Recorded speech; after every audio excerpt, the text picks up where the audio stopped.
Gotta get the air conditioner. Well, good evening, everybody, and welcome to the Camera Live podcast. This is our first podcast for 2026, and it also happens to be our very special episode for your photo of the year competition. That's right, we are giving away millions of dollars worth of prizes. Million baht, isn't it? Yeah, maybe. Anyway, it might be. Might be. But yeah, this is a very special episode. This is the first time we've done this. Now, obviously, every Monday night we look at your photos, and it's one of our favorite parts of doing this show. Tonight, we're going to do that, and we've even got a special guest here with us, and we're going to award some prizes and some praise, and, you know, we might even shit talk about a few of them. But joining us tonight, obviously, we have the boss with us. G'day, Justin. Happy New Year. Happy New Year. And to you, sir. And, of course, we are joined by the legendary, wild Denis Smith. How are you, sir? Wild. I'm amazing. Yeah, stoked. I've been up a ladder painting the house for a week, so this is a nice break. And how honored am I to be on the first show of the year? So I'm stoked. Yeah, you are very lucky. Woo. Justin and I had a fight over it, but you know you're here now, so we'll just move on. But no, great to have you on board. Looking forward to your feedback on everyone's photos, and in a minute we're gonna dive into even our own best photos of the year. Yes. But before we do that, Justin, do you want to take it away? Well, first, should we do a little quick rundown of the full plan of the show? So I have everyone's images, everyone that sent in their images is all queued up, hopefully, on my computer, unless I've lost them. No, Yelena did a wonderful job of actually going through my inbox, making sure we didn't miss anybody, hopefully, and then putting out a little list. Lazy. Made a list, checked it twice. Everyone's naughty and nice. And I think I've got everyone's submissions in, and I've got your wonderful words that you added with your images if you did that. So I'll read those out and stuff, and we'll go through them all and chat about them. And then at the end of the show, we'll be awarding each of the winners from our own choices, mine, Greg's, Denis's. And then we will do a People's Choice Award as well, and I'll give you more details on that just as we start the competition. That's something that you guys will be able to get to decide the winner. What else did we decide on for prizes? Anyway, we'll figure it out. We've got some lucky straps. Some big hitter lucky strap vouchers to give away, or you know, store credit, so to speak. 250 per prize. So there's 4 of those prizes. For the main prizes. We might also sneak in a couple of smaller ones for runners-up. Yeah, there could be some honourable mentions. We'll see how we go.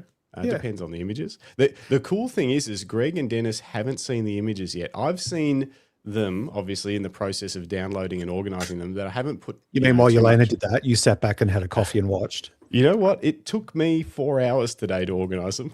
It took longer than I thought. I retract my earlier comments. I was very meticulous in making sure that I didn't miss one and that the numbers all matched up. I was like, imagine if I read out the wrong person's image with the wrong description, and I was like, oh, I can't do that. So... We know it's serious when there's a clipboard. There's a clipboard. See, he's got the document printed. I've got my notebook out. Nice. It's very serious.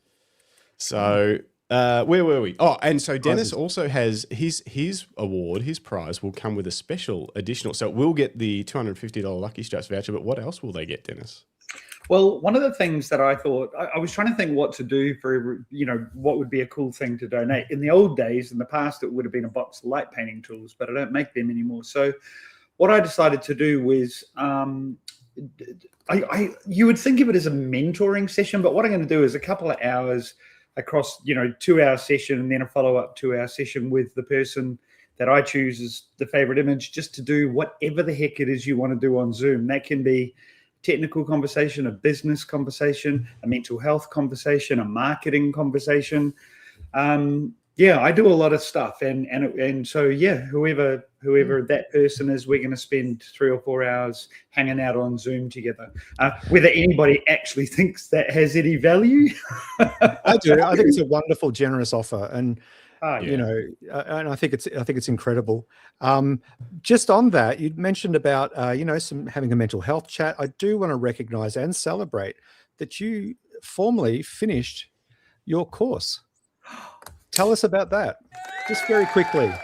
Yeah, so I 2 years ago I made the decision to study to become a counsellor. not on the council down at your local town hall, but a counsellor in mental health.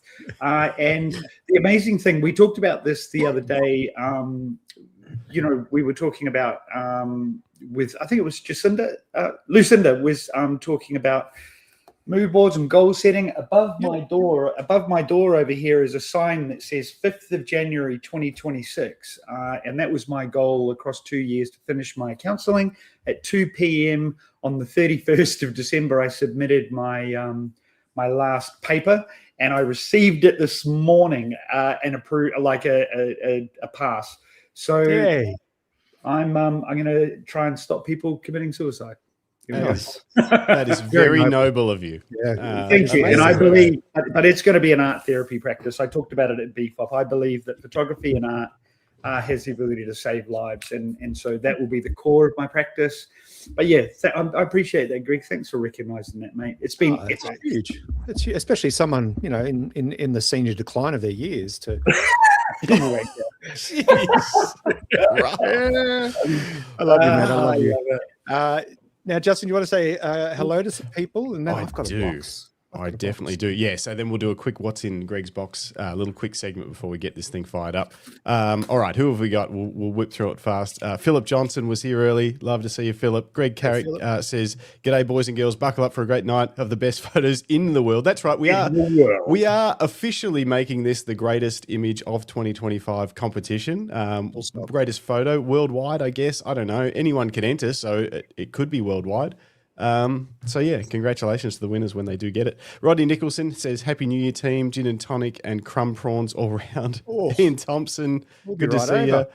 Mark Blothoft, Happy New Year. Felicity Johnson, Lisa Leach, Grant Fleming, Tweak Productions, Happy New Year. Looking forward to seeing everyone's wonderful photos. Who else have we got? Rodney Nicholson wants garlic. No, Greg Carrick wants garlic. It is party time, always. Who else have we got? LTK, David Leporati. Man, it's a crowded. Paul. Yeah, we've got quite the crowd. Elena says Dennis is looking sharp. Well, thank you. Where was someone? Grant says it looks like you're in the movie Entrapment. Can you slide? Do you remember that movie? I did. I thought about that before. I've got my Catherine G-string Zeta on. Jones. Yeah. You have to slide under the G-string on. lasers with your butt in the air. That was a highlight of that movie. Yeah, you had to have your butt up. That's right. It's the only way to get under the laser. You couldn't just slide along the ground like a worm. That's not as sexy. Yeah. Who else? Bruce Moyle. I'm here for the shit talk, but also Dennis and crew. Hey. Lucinda's heading to Rodney's house for prawns. All right. Who else? What else is going on? Nathan CCP. Good evening. What's that? Royalty is in the house. Down the bottom there, Lottie is one of my best friends. She is part of the community. That's exciting. Hey, Lottie. Oh, wow. Yeah, like an amazing. Yes, you are an old fart. I got it. Oh, Yeah. Oh, adorable. Yeah, amazing. Who else have we got? Tin Type Man is here. Sorry, I'm late. Anthony Stonehouse. Hi, all. Looking forward to seeing everyone's shots, though I might have to catch up on the recording as I need to head out for dinner. Cancel it. This will be better. Cancel. You think we've had dinner? LTK. Yeah, that's right. I did. I had chops. I haven't. Tweak Production says 2 hours chatting to Dennis would be an awesome prize. I secretly hope I win it, although I don't think I'm eligible. But Dennis could still pick me. Okay. Thing. All right. I think. Oh, and Rick Nelson is here. I think that's everyone. If I missed you, I'm sorry. It's great to have you all here. Massive show. And Massive. Oh, there is one other prize. So we have had quite a few submissions from previous guests of the show. I don't know how we're going to award this prize. I think it has to be a consensus amongst the three of us, but there will be a photo of the year from a guest. You can't pick yourself, Dennis. And photo of the year from the guest, and they will win glory. Bragging rights. Ultimate glory. For the next 12 months, and that's when they'll have to defend their title. So I reckon that is a great idea. Actually, no prize, just glory, like a crown, like a sash. Yeah, maybe we'll make get a shield made with all those little plaques on it. Well, I was going to say a trophy, but like some sketchy trophy that's just hammered together with whatever I can find in the shed. I don't know. Think about it. Anyway. Les Okey. Good to see you. Good day, Hey, all. Les. Yep. Okay. Should we do your what's in the box? Let's quickly do. Let's get this out of the way. Let's get this out of the way. So we talked Let's last make week it big. about got my knife. Kodak. How do you say it? Chimera? Chimera, I think it is. I think it's pronounced Shamara. Shamara. Oh, have you got the new Kodak Shamara, darling? Shamara. And these are blind boxes, which are all the craze right now. I didn't grow my fingernails so I could do the ASMR stuff. Anyway, next time. So we don't know which one I got. But here's the box. Whoa, look at that. Nice. Oh, And there's all the different options. Okay, so that indication on the front doesn't tell you what you're getting. It is from that point on. You still don't know. Is that what's in? No so idea. on the shelf in the JB Hi-Fi, that's what you would see, you can't or in the tell. camera Yep. store. Yeah. Okay. Yep. So there's 7 variants. This I didn't know this. It's got 4 different photo frames and 7 different colored filters. Oh, I Or love different colored filters. filters. I think Wow. Brucey got 2 or 3 of these as well. Hey, anyone else picked them up since last week? Let us know in the chat. And it's got like this was $55 basically from JB. Plus I had to get a micro SD card, which was like $10. Yep. Here's the ASMR. Nice. That is a very sexy little box, that. It is a sexy little I box. like it when you talk dirty about my box. Wow. This, okay, All right, this let's is see what we've off the got. rails. Let's see what we've got. Oh, What? Oh, yeah. it's the little Oh, grey that's one. Nice. Retro. Geez, they're smaller than you think, aren't they? Shit flew out everywhere too. Said the vicar to the older boy. It's got a USB-C and a micro SD card port on the bottom. This is half the size I thought it was. That is tiny. Got controls. Look at the screen. That is tiny. That's crazy cool. Hold it up to your eye like you were going to take a photo. Oh, it doesn't have a viewfinder, but It does. It's got Oh, an does it? optical. Yeah, it's got an optical. does it? Yeah. What is this, a camera for ants? Yeah, exactly. Oh, Oh, wow. very It's cool. it does video.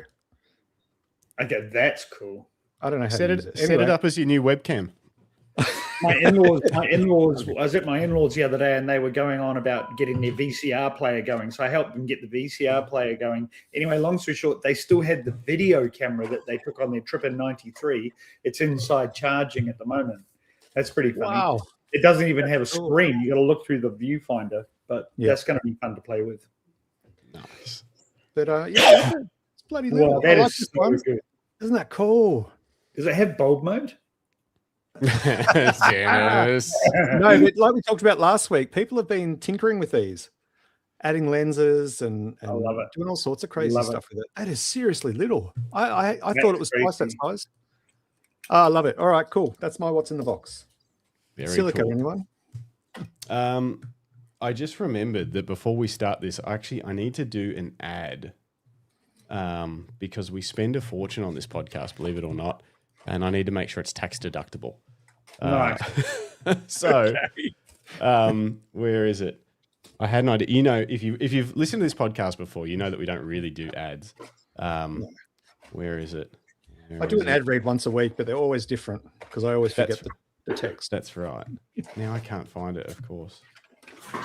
There we go. This is how organized we are for promotion. No, that's not it.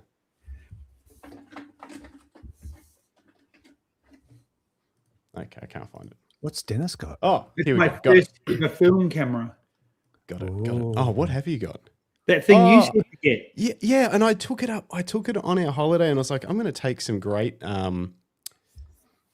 images, and then I didn't. Yeah. I just didn't. I didn't load film into it. It's a bit clunky to load film in, and I never got around to it.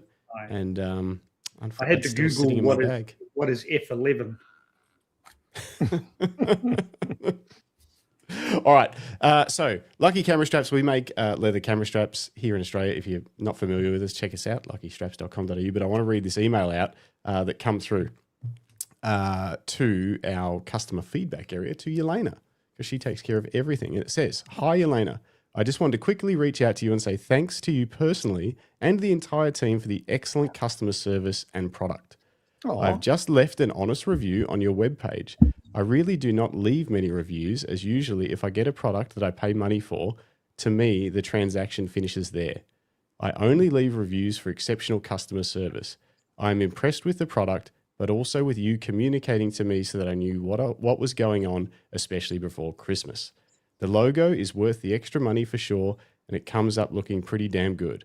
So I'll leave it there, but I just wanted to let you know that I would have been pretty happy with the strap as is, but the customer service made me double happy. So best wishes for the year ahead, and maybe print out a copy of this letter for when you have your performance review later this year and ask for the pay rise that you deserve. Oh, yes. I love it. Wow. See you later. Yeah, good job. Well Good job, done, Elena. kiddo. Well That's the done. sort of emails that we get, and that's how we do ads on this podcast. Now, And Rick, yes, it is the Sprocket Rocket. Sprocket Rocket. I've got a roll of gold sitting there to go in it. I thought that'd be nice sort of nice vibe. One final ad before we start the show. Officially, if you're not subscribed, you can't actually win a prize. So if you're not subscribed and you've entered the competition, you better subscribe now. We have no way of actually checking that. Yeah. But An honest system. it's a rule. It's an honor system. So yeah, subscribe. We do 2 shows a week, Monday nights and Thursday mornings, Australian Eastern Standard Time. Monday nights are the fun random shows like this one where we spend more time interacting with you guys, talking about the news. Greg unboxes things, I unbox things. Dennis just sets up laser beams in the background. Whereas Thursday mornings are our long form conversations with photographers from now all over the world these days. Yeah. Which are really fun. And you can go back and dig through that whole archive of over 50 interviews with photographers. Which is unbelievable. Unbelievable. So, okay. I guess that's it. Is that it? Shall we get into it? Let's get into it. Go. There's a lot of images. Let's do it. Oh, we're going to look at ours first. Yeah, to get the ball rolling, so to speak, let's start with ours. Be a little bit of a test warm-up. Let me share. That'd be great if I could find where I put the photo. There it is. Which photo? The photo that I took. I'll bring it up for you. Oh, you've got it. All right. Yeah, I got it. But I'll start. Right. Let's start with Dennis's. Are you ready, Dennis? Yeah, let's go. All right. Here we go. Oomph. So I think I've shared this image before with the group, but I took a lot of photos this year and a lot of ones I really loved. But the reason that I chose this finally is it had a bit of a story, and this was a site that's been demolished for a couple of years, and this was the very last thing standing on a massive concrete slab, like a huge industrial site, and it's 100% lit by hand. So I've lit all the rubble by hand and then added the light painting. But why it connected with me is it made me reminded me that something that is completely utterly destroyed and the last remnant of a big, large, strong thing can be beautiful. And that's kind of how it felt for me. Is this is a twisted, massive beam of steel. I loved the tonality of it. It had it all for me. It was a 2-year project, and there it is. And it's a single exposure. My page note. It was 12:40 a.m. It's a 28-second exposure for me. That's quite a short exposure. It's fully sick, by the way. It is fully sick. I love how different it is. Like you say, you make so many amazing images, and some that you would probably that if you put them on Instagram, there's others that would probably get more likes. You know what I mean? More crowd pleasers. Whereas this is that's it. It has something different that you want to show, and I like that. And I especially like the fact that this was at the end of that 2-year period. That this was the last remaining remnant of something that people used to live in or work in, or a structure, something that we created, and it's just been destroyed because it's no longer serves its purpose. And I think that's really really beautiful. Yeah, I loved it, and it means a lot to me, this image. I'm going to print it too, which I don't do a lot. Yeah, you should definitely. Amazing. Yeah, thank you. Wonderful. Love it. Great choice. I reckon that would have got 29th place if I had entered it into the competition. No. Nah, I would at least 25th. Maybe even crack the top 20. Yeah, maybe. Whoa. Nah, I love it. It's a great Thank you. choice. And I Thank think you. so. What do we see? Yeah, Paul says, fantastic how the light mimics the structure. And that's I sort of, it's like, where does it finish and where does the light painting begin? Because of the way that you've sort of mimicked the twisted metal. And yeah. I mean, another thing is this was about the 40th image, the 40th attempt at this image. Yep. On that night. Amazing. Thank you. Carry on. Les Okey says, would have won its category. Les, you are, thank you. I'm honored. Yeah. Okay. Greg, let's see if this keep it moving. Oh, hang on. Oh. Can I zoom in? I know it's a macro photo, but you could make it a bit bigger. Yeah, it must be. Maybe it's low res or something. Okay. That's pretty high res on my. So I shot this one actually on my XE4. So this was before I got the new camera. And I shot it with the 30mm Fujifilm macro, the f2.8. My settings were f18, 1/180th, and plus I also had the Godox flash and the Cygnus Tech macro diffuser. And this was one of my first, I think this was like my second foray into macro, like going out hunting for subjects. The day before or the few days before I went out and I couldn't capture any insects. I got a lot of flowers and I was happy with those. But I love this image this year for me because it signifies change. It signifies new opportunity to move into a new genre, to explore that. I've talked a little bit about some of my experiences with street photography and how that whole environment is changing for me. And I'm still sort of playing around with what I'm going to do in that space. But macro for me really changed the way that I look at the world. And I think it's really important that I recognize that with one of my favorite images from that experience. So I did find a bug finally. There's a few comments there's a few good comments on this one. I love your choice of image for this because exactly like you say, it was a spark on a completely new adventure in your photography. And the beginning of, and not that you've abandoned street photography. If anything, I think some of the street photography you've been taking lately is some of your best work. Oh, thanks, man. It's almost like this has driven it forward at the same time. I don't know whether it's related or not, but yeah. Well, I think it's inspired me to keep shooting. Yeah, because I often have these lulls. I'm sure we all do at some point, but I often have these lulls where my mental health tanks a bit and the camera just gets forgotten. So this sort of gave me new energy to just keep pushing. And so there it is. Focus, right? It's that thing. It's focus, and the thing with going macro, going tiny, is it super brings it in, right? And I think sometimes when you're going, like when you're out and or doing landscape or the street, it's still being very focused. But sometimes when you bring it right in tight, even mentally, you're so zoned in on it. And for sure, what a remarkable fly! Yeah, what a remarkable fly! Cool. He is pretty cool. He stood still for me. Couple of great comments. Pretty fly for a Greg says. Thanks, Grant. I liked this one. The native resolution it's showing on my screen is actually Fujifilm sensor size. That's why I had the big black box around it. Nice. It was a crop. Thank you. It was actually a crop image.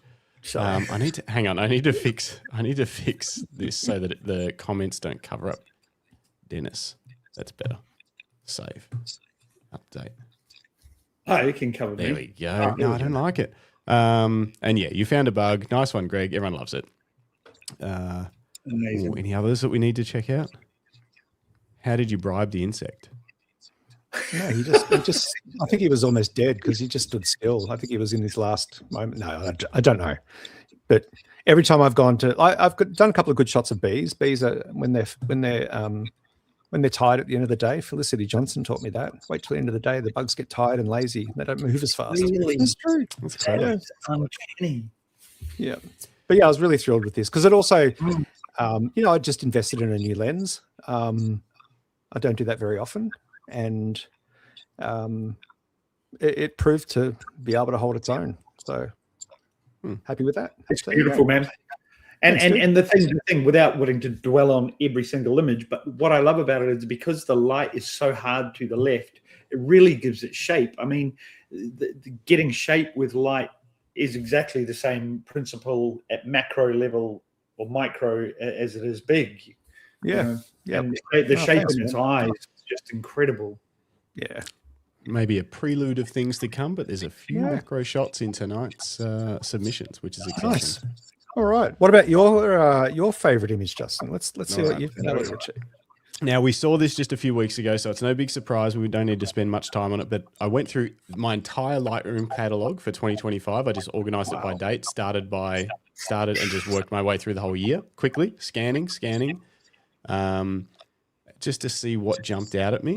There's definitely better images, but I was trying to think of something that I really enjoyed, and it was this one that we looked at the other week. Yeah. So the reason I enjoyed it, it's a cool image. It's not going to win any awards or anything, except for maybe Denis. No, okay. It's not going to win any awards or anything, but we were on an adventure, and this was just on the side of the road. We were driving through this snowstorm in a camper, and just pulled up on the side of the road and saw this scene, and we were romping around in the snow taking it.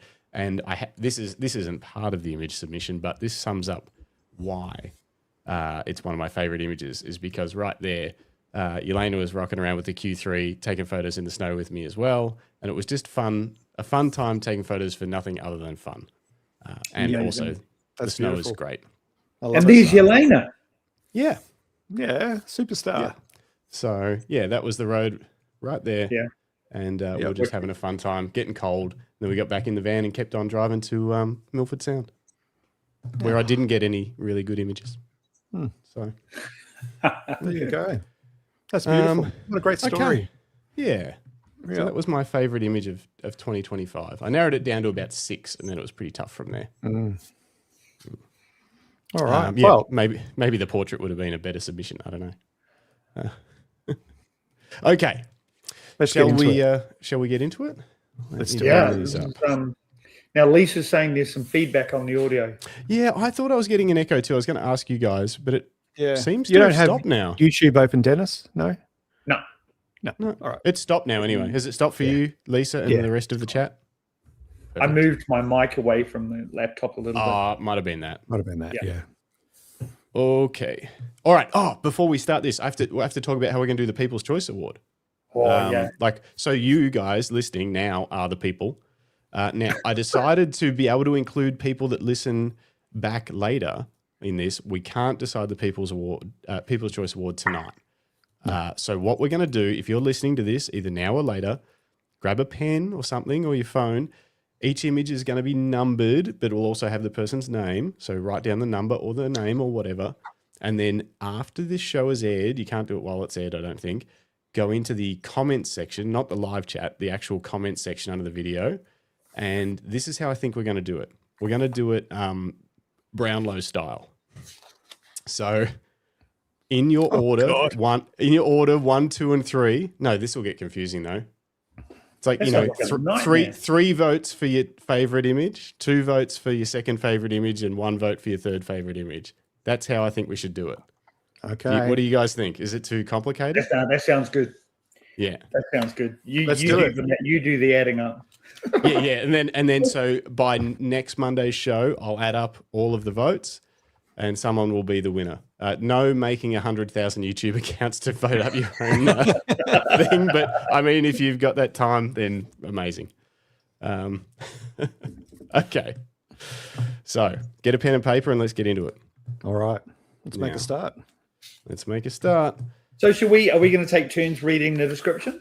Well, I was going to read them all, but if you want to, I mean, you've got the paper. Yeah, I'd love it. Do you want to read the first one? Me? Yeah, hell yeah. Let's go, because it's a short one. I'll tell you what, there's some crackers here. There is. All right, here we go. Image number 1 from Paul Carpenter. Wow. Oof. Yeah, rad. Okay, I'll dive into it while you're looking at it. So this is Paul Carpenter, and the image is called, or the title is Nugget Point, New Zealand. This is my best image of 2025, not because of the JPEG file you're looking at now, but because this is what I found on the first morning of my New Zealand road trip with my best mate from primary school.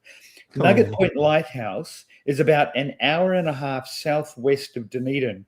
And after a 4 a.m. start, we clambered up a goat track, love it, to get this view as the sky absolutely lit up. The image stands out not just for the pretty sunrise, but as a record of the entire experience that accompanied it. Just magic. And there's no EXIF data. There might be in the file. I didn't pull them out if they were, but there is. It's F11, ISO 100, 3.2 second exposure Amazing. on the Canon R5. Of course, that's why it looks so great. Whatever. At 35mm focal length. Yeah, rad. I mean, I think it's gorgeous. I love how the light, whether it's intentional or not, I love how the lighthouse connects with the horizon. Yeah. I love the story, right? And this is this whole thing. I'll only say this once because it's 37, but the beautiful thing about this is you see the 2 dimensions of the image, and what we're going to learn with all of these is the 3rd dimension, which is the story. And I think that's gorgeous. Yeah, very cool. Echoed by Grant. Sometimes the photo means more to you because of the story behind it. That's it. That's it. Gorgeous, Paul. Yeah, beautiful colors, amazing work. And with that, we'll move on to image number 2, which I can read if you like. Yeah, you go. Yeah, you go. Let's take turns. Go. This is just by pure coincidence. Another Paul. Paul, I think it's pronounced Comeau? I don't know. How do you pronounce Comeau? No. Comeau. Comeau, I'd say. Mississippi River. View of the Mississippi River from East Bank near University of Minnesota in Minneapolis. I really like this one because I feel I got the reflection where I wanted, a watercolor sort of look. Also, a reminder that these views exist in the middle of a decent-sized city. Also loves the podcast.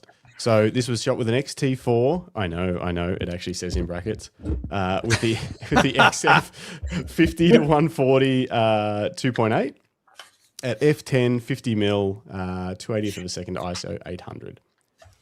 Nice. And yeah. Are we giving extra points if they use a camera brand that we like? You can.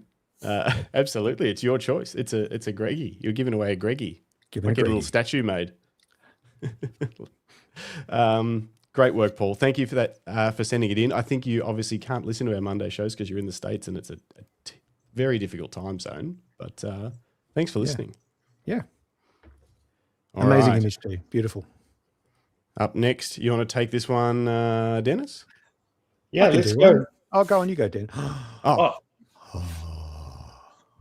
go. Is that a Felicity. And how nice, because it's Felicity. Native wasp.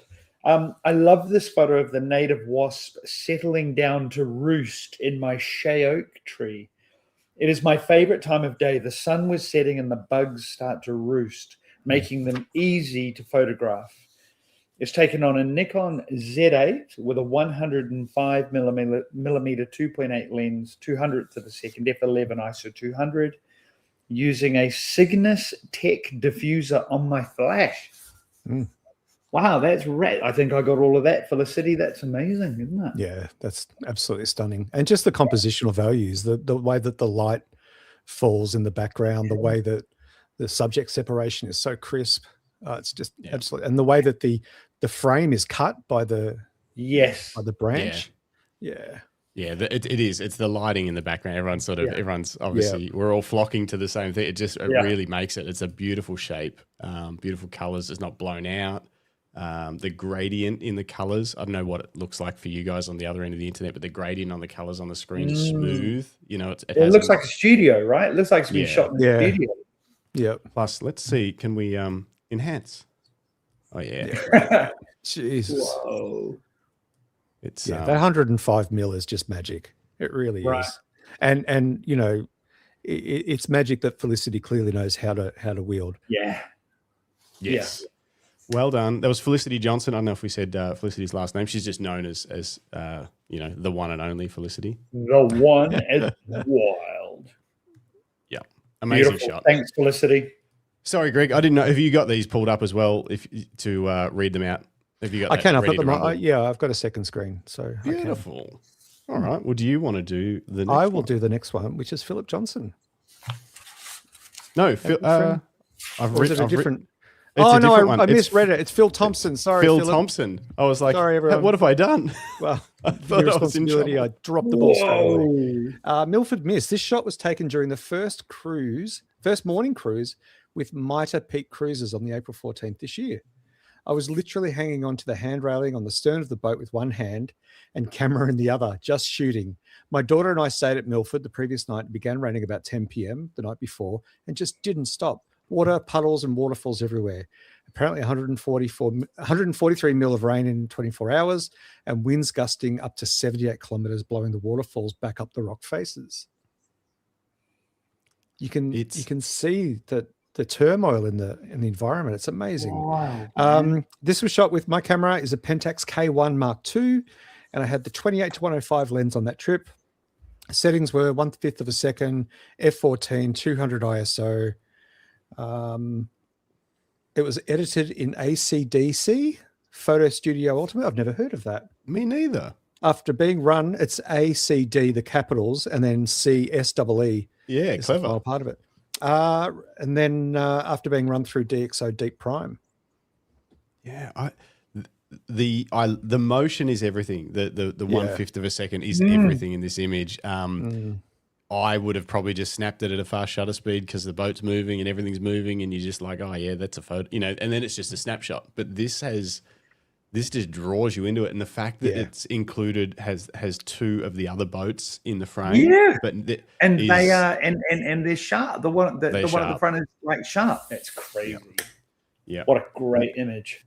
Now, that's pretty cool. oh wow, this is a big file. Hang on, let's get in on the boats. Oh, look at that. Yeah, that's sick as. That's crazy. Yeah. And of course, Milford Sound. Yeah. Yeah. Very cool. Now, I'm going to go back out because I promised that I would not just love every image tonight, and I needed to do some critiques. And this is a very, very tiny critique because I love this image, but it seems like we've got a handrail down the bottom. Can you guys see that? Oh, I probably would have cropped that out. Yeah. Personally, because it's not much. You wouldn't lose much of the image. You're not going to lose, I don't think, any major major features. That's a good idea. So that's probably my only critique. But other than that, I love this image. Yeah, super rad. Rad. That's a technical term there in the photography judging world. Super rad. Super rad.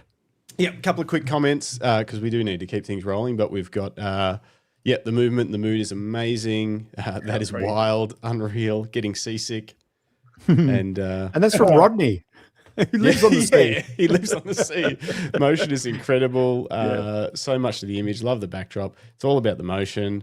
And Rodney Nicholson says Pentax. There's always one. Nice.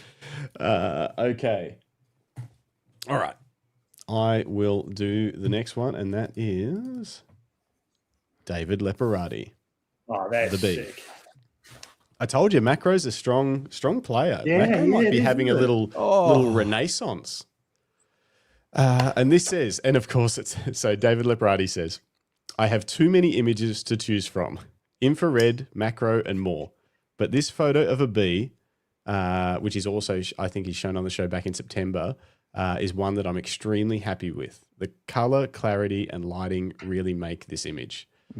Shot on Fujifilm X-T2 with the 60mm micro Nikkor lens, manual focus, 1/25 of a second, f11, ISO 250 with the Godox 480 flash, manual power, and a macro flash diffuser.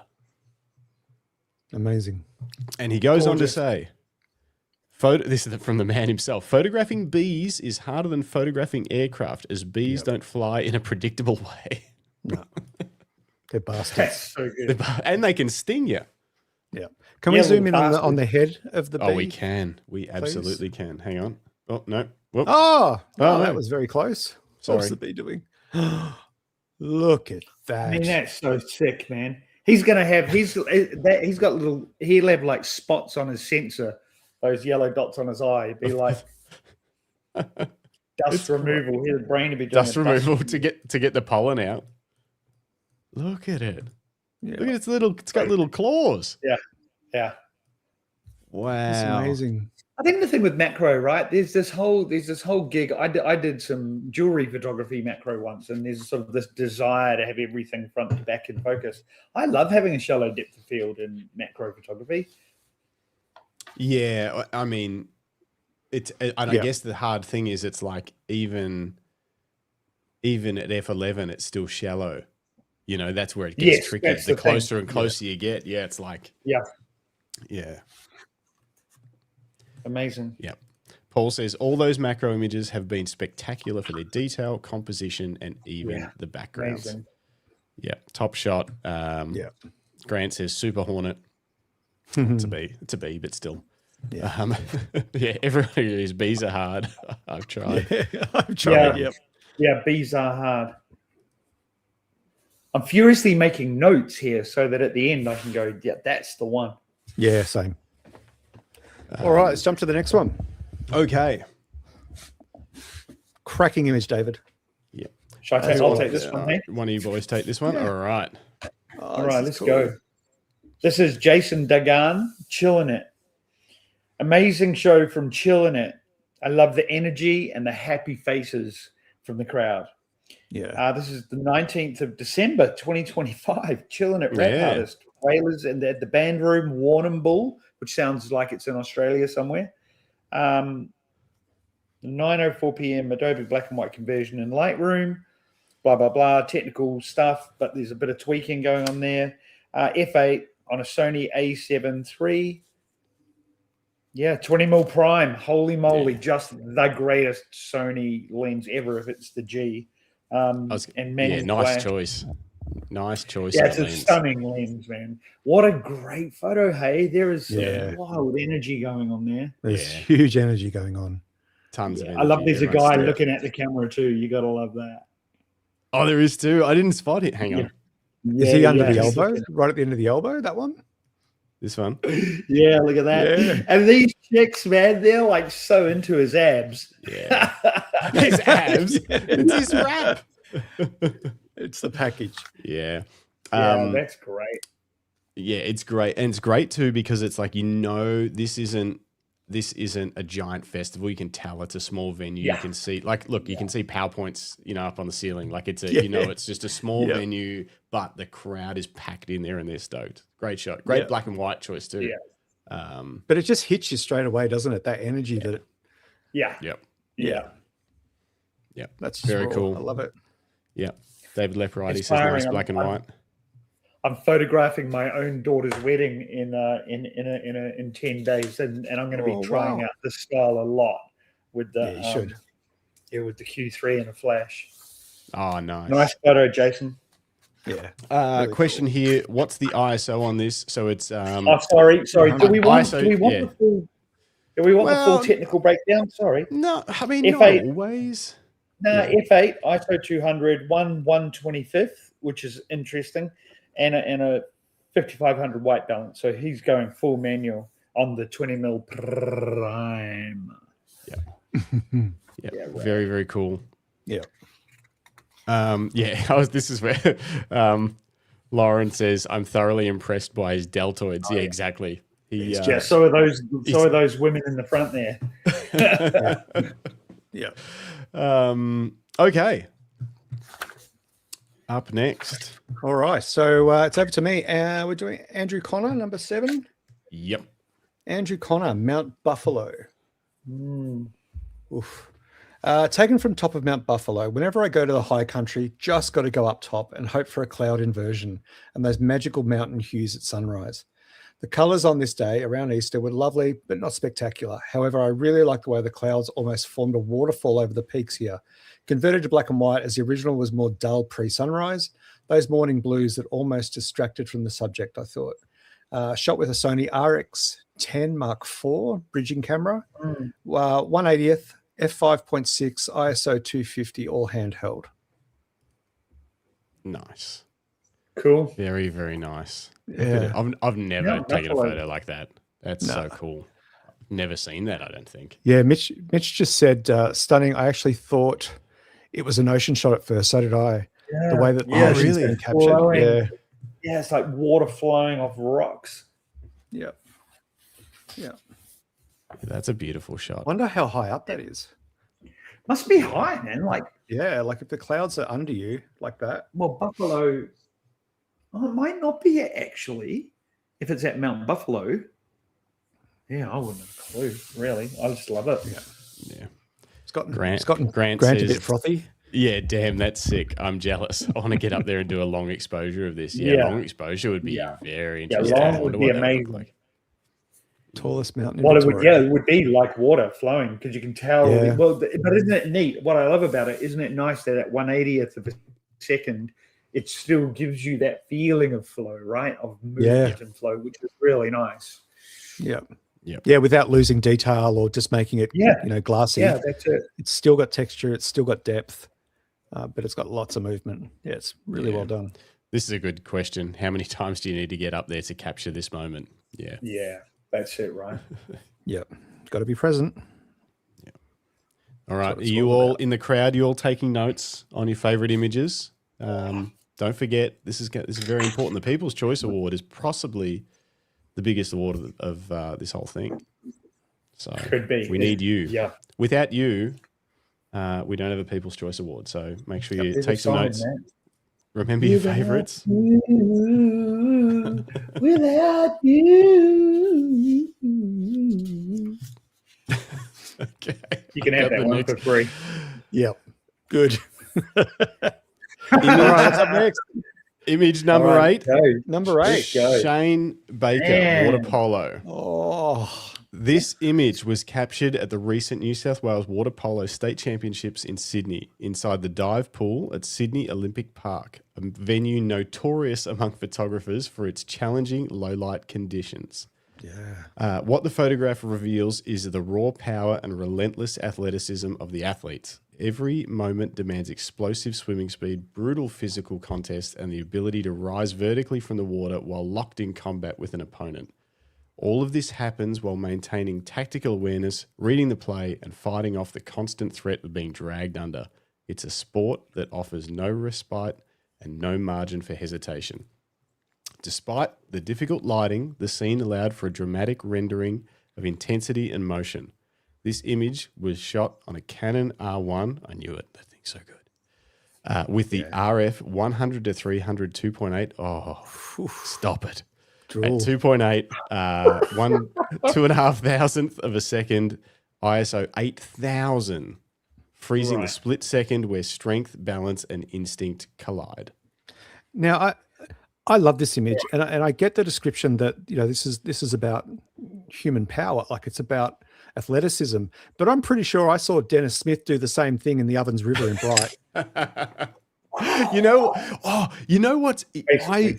I was saying, I wish I had. So if I had have had this guy, this Shane Baker's amazing R1 with the 100 to 300, I wanted to get some like close up shots of you where it's just like your face and hands and just splashing. That would have been so good. Anyway, I didn't mean to take us away from the image, but anyway, sorry. So here's the thing, right? So I don't have the high res of this. Are you able to punch in sort of around his face somewhere there? Yes. Let me just. I've got a comment on this. The R1 is the fancy pants Canon at the moment, isn't it? Yes. What's it's amazing, right? Is if this is at ISO 8000, and I'm happy to be, for him to mention this. If this is at ISO 8000, it's probably been through some noise reduction, right? And noise reduction is very, very good these days, but a great file and a great image holds up to a bit of noise reduction. So often, you'll put these things through a modern noise reduction piece of software or even Lightroom, and it just turns it to mush. It has held up so incredibly strong to that, because there's like either that or I'm getting an R1 tomorrow. The R1 is what it looks like. the R1's pretty amazing for that, isn't it? Yeah, I was going to say I shot a fair bit with it at the BFOP 2024. And while the high ISO wasn't miles above my R3, But the R3 is exceptional as well. And yeah, it's 8,000's like, it's nothing. Yeah, but I can't tell from this file whether, I can't tell if it's had like aggressive noise reduction or not. It doesn't. Well, I mean, at the end of the day, it doesn't really matter. But that's what boggles my mind with modern cameras, right? Is how modern good it is. bits of software. But that's insane that you can capture. I mean, how the hell would they have done this in 1893? It would have been complicated. Yeah. Large, amazing image, Shane. Great work. I don't know, just awesome. I can't imagine how hard it is. I've shot a little bit of like swimming and stuff like that. Just trying to nail focus can sometimes be a nightmare. Yeah. Let alone get a great moment. And obviously the R1 is built for it, but especially in a venue that's not, because if you go too much lower on your shutter speed, you're starting to get motion blur and stuff like that. Like you can see in the face that you can see that tension and stuff in the skin, you'd lose that otherwise. Yeah.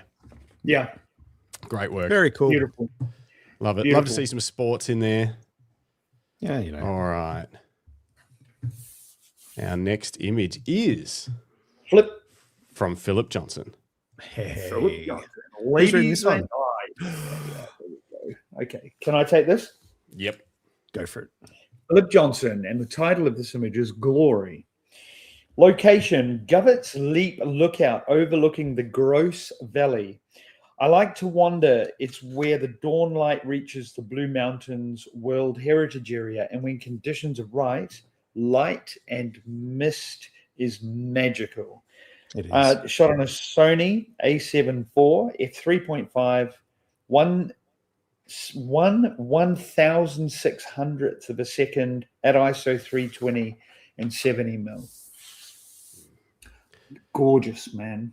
Yeah, I love the way the mist shot, and it just feels like a veil, like a thin veil over the land. Like it's not like it's dense like fog. It's just like a layer of lace. Yeah, Look at the cutting through. Yeah, the trees, the light hitting the trees. Yeah, and I love the crop. The crop is gorgeous. Yeah, look, it's cinematic, right? Like that. There's a few dust spots on a sensor there, I think, or my screen's very dirty. No, they are. I'm looking at them now. They are on the file, I think, and I don't know. It depends what Phillips used to edit, or whether this is potentially a JPEG. I'm not sure. Like straight out of camera, maybe. But yeah, there's a couple on there. Well, that would be remarkable if it is. If it is, but no, I think it's gorgeous. What a spot! Shot. There definitely needs a bit of light painting on the left-hand side there, an orb on that. A little orb. Oh, that's all I'm blown away with images when I can just immediately see some light painting happening in there. No, that's beautiful, Philip. Yeah, great work, Philip. The first time I saw this, I was like, oh man, that's one of those mornings that you just wish you could get, but you don't.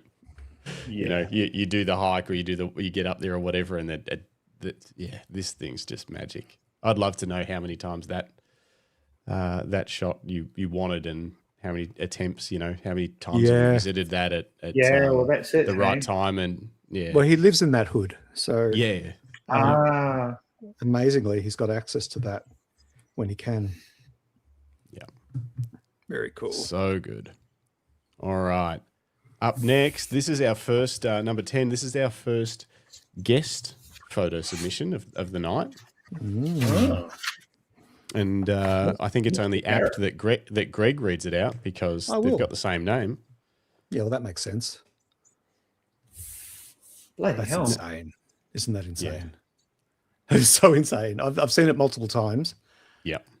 All right, let me read it out. My composite photo of the September 2025 lunar eclipse, taken from Burke's Lookout, Mount Dandenong, over 4 hours, capturing the whole eclipse. Moonshots then composed in an arc over a photo of Melbourne from the same position with the same camera lens combo.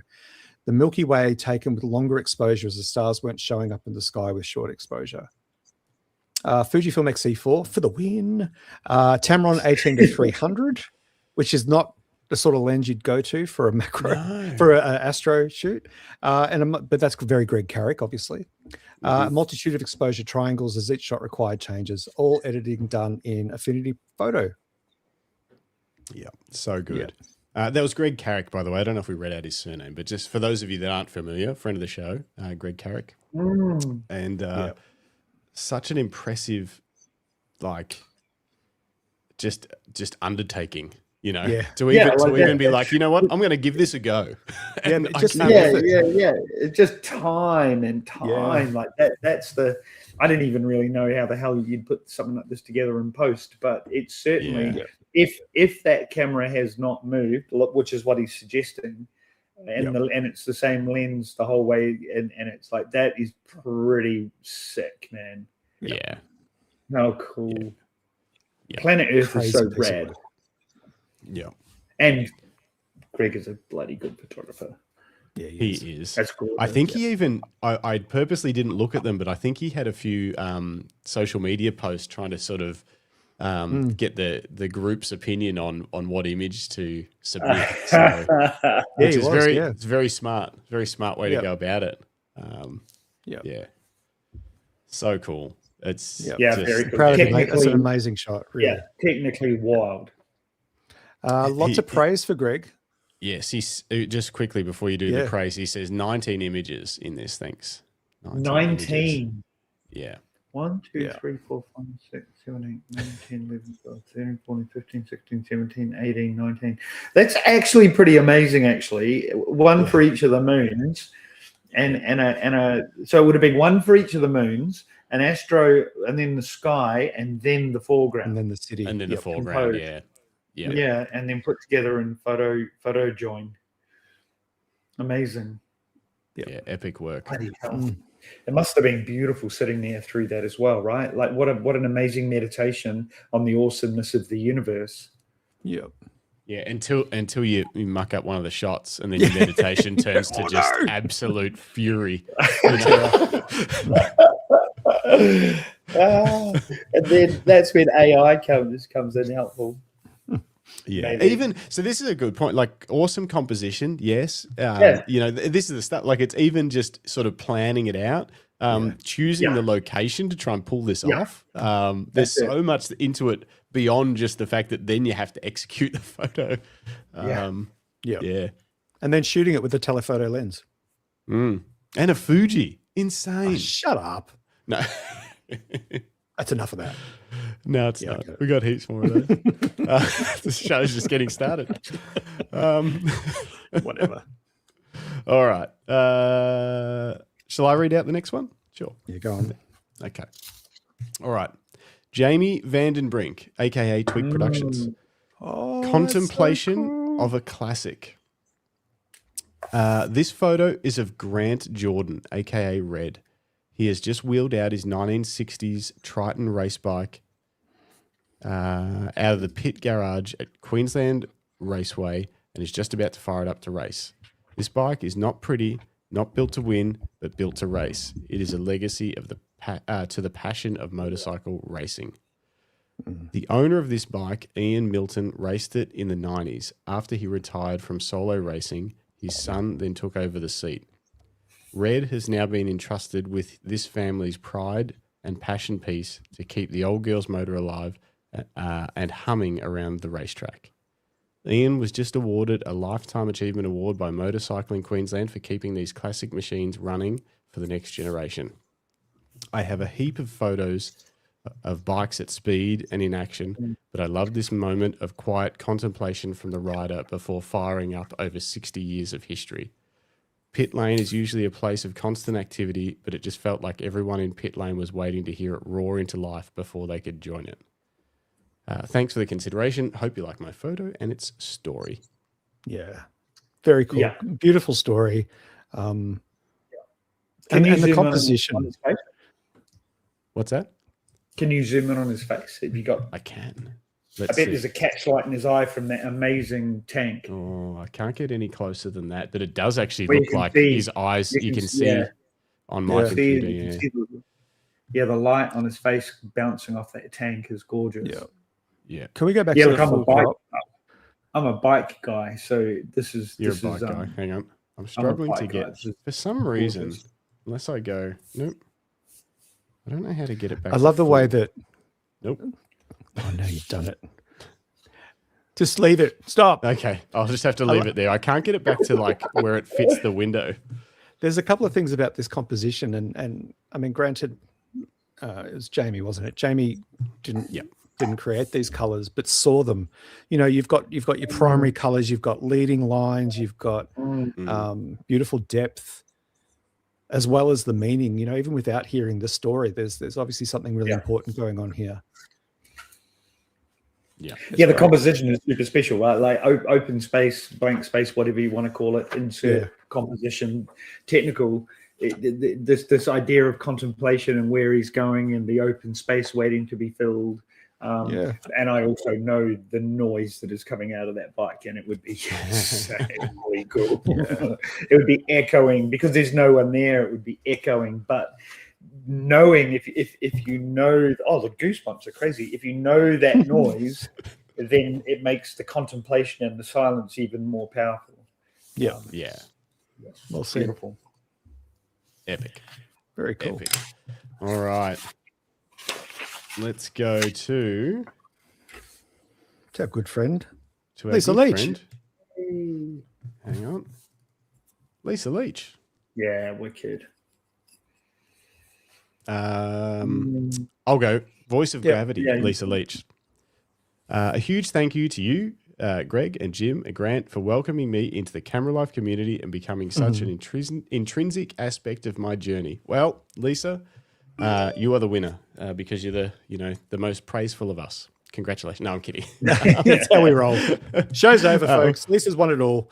Yeah, she says in the comments now, apologies, I forgot about adding a narrative behind the image. That's okay. No problem at all. A few people just put, this is my favorite image, and that's no problem at all. Don't stress. Your image is still amazing. You've had a wonderful year of growing as a photographer at warp speed. Absolutely. Yeah. Silky. And it also, these I've not done a huge amount of waterfall photography, but what I do know is it takes some kahunas to get to where this image is, unless there's a viewing platform right there. But it's slippery. You'd be constantly getting the water off your lens. You'd be faffing around, that's actually the big one. You get a shot, and by the time you get a shot, you've got to wipe the water off, start all over again. Cleaning your lens again, and getting down and experimenting and shooting and getting back down. It's slippery and dangerous, but there's this really nice leading line here coming from right to left, and I like the duality of the stark hard rock, and then on the other side of the image, the rich, deep, lush forest. I think that's really gorgeous. And again, a unique crop factor going 1-to-1. Yeah, square. Yeah, good point. Love that. Actually. Yeah, Lisa also says, I've fallen in many waterfalls this year. So that certainly adds to the adds to the story. Wonderful. Okay. Ooh, another friend of the show, another previous guest coming up. Who wants to take this one away? I'll do this one. So this is from Levin. Barrett. Oh my God, look at that. Now, just quickly before you say that, some of these I've added a name because I needed to have a name in here. So they weren't all titled with like a photo. So some of them I've just added, that this is what it was referred to as. Well, that's very presumptuous. No, it's just I had to. There was no other way for me to organize them in my system.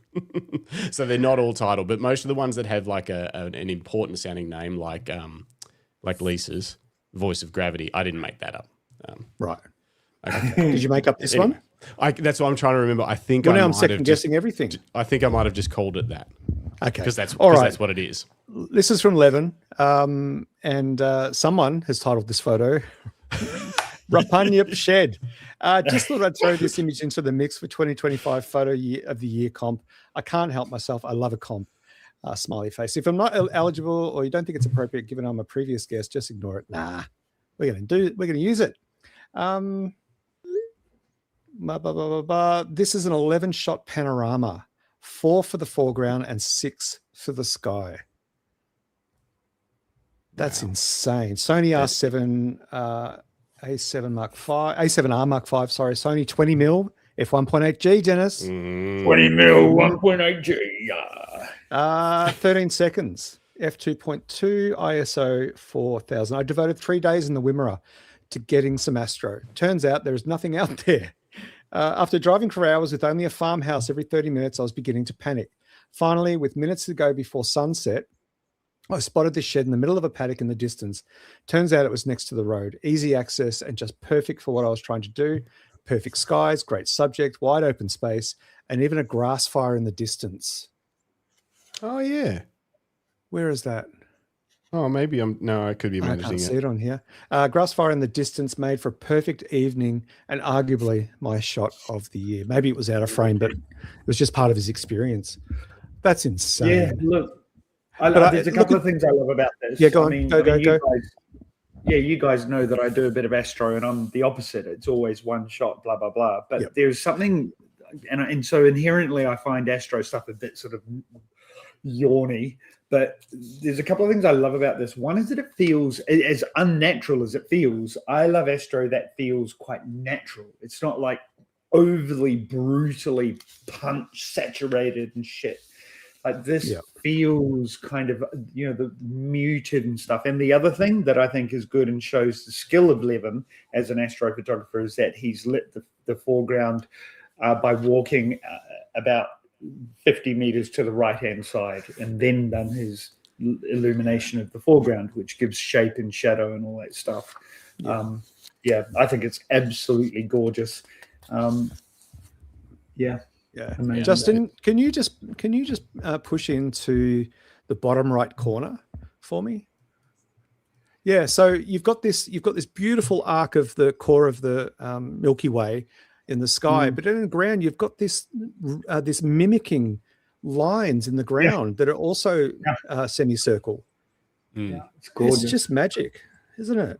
Now, what I don't know if it's not obvious to everyone, but sometimes it's hard to understand exactly what you're seeing here, because obviously, or no, not obviously, the beginning and the end point of that are going from, you imagine, from hard left across you and over to the other side. So the panorama of the stars is out of proportion to the foreground. And I think again, that's another thing that can be really brutally overdone and just made really gross. And getting that sort of nice even arc and stuff takes real skill. It does. Amazing. And the foreground is light painted, which I love. Which you like. I think you hit the nail on the head. It's like creating a night sky image that looks as magical as it is when you're out there in the middle of nowhere, but not trying to make it look more magical just so it pops when you put it on social media or whatever. You know what I mean? Like it's striking that balance on making it look natural, which is very difficult because you're doing something that's a little bit unnatural because the camera has so much trouble. You know, you can't just take a quick snap of it. So no way. So well done. A lot of love in the comments. Tim Siama says, love this. Really want to learn Astro using panorama specifically. David Leporati says, stunning image. Felicity, otherwise known as Flick. There's quite a few corrections earlier. Flick says, incredible shot. And lots of Tweak Productions always want to try Astro. Yeah, it's stunning. Beautiful. My image that I was going to, my second choice to put in was an image I made out on a Salt Lake where I adjusted the aperture and the focus all in one exposure. So I lit the foreground element and did light painting and then refocused onto the stars and adjusted the aperture and then kept exposing the stars. Wow. That was fun. That's crazy. That is really crazy.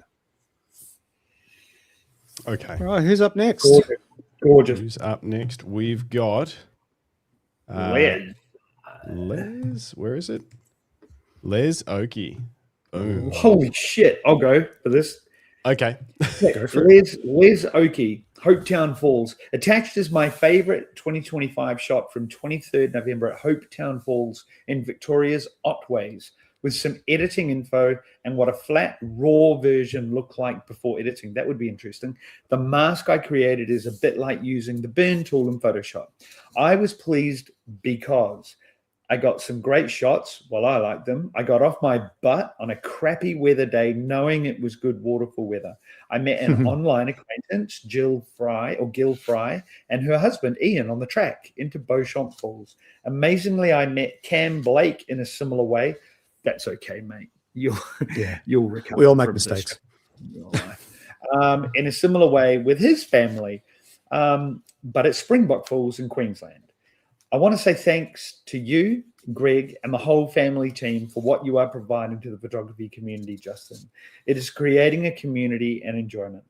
ISO 64 f11, 0.6 of a second at 15 mil.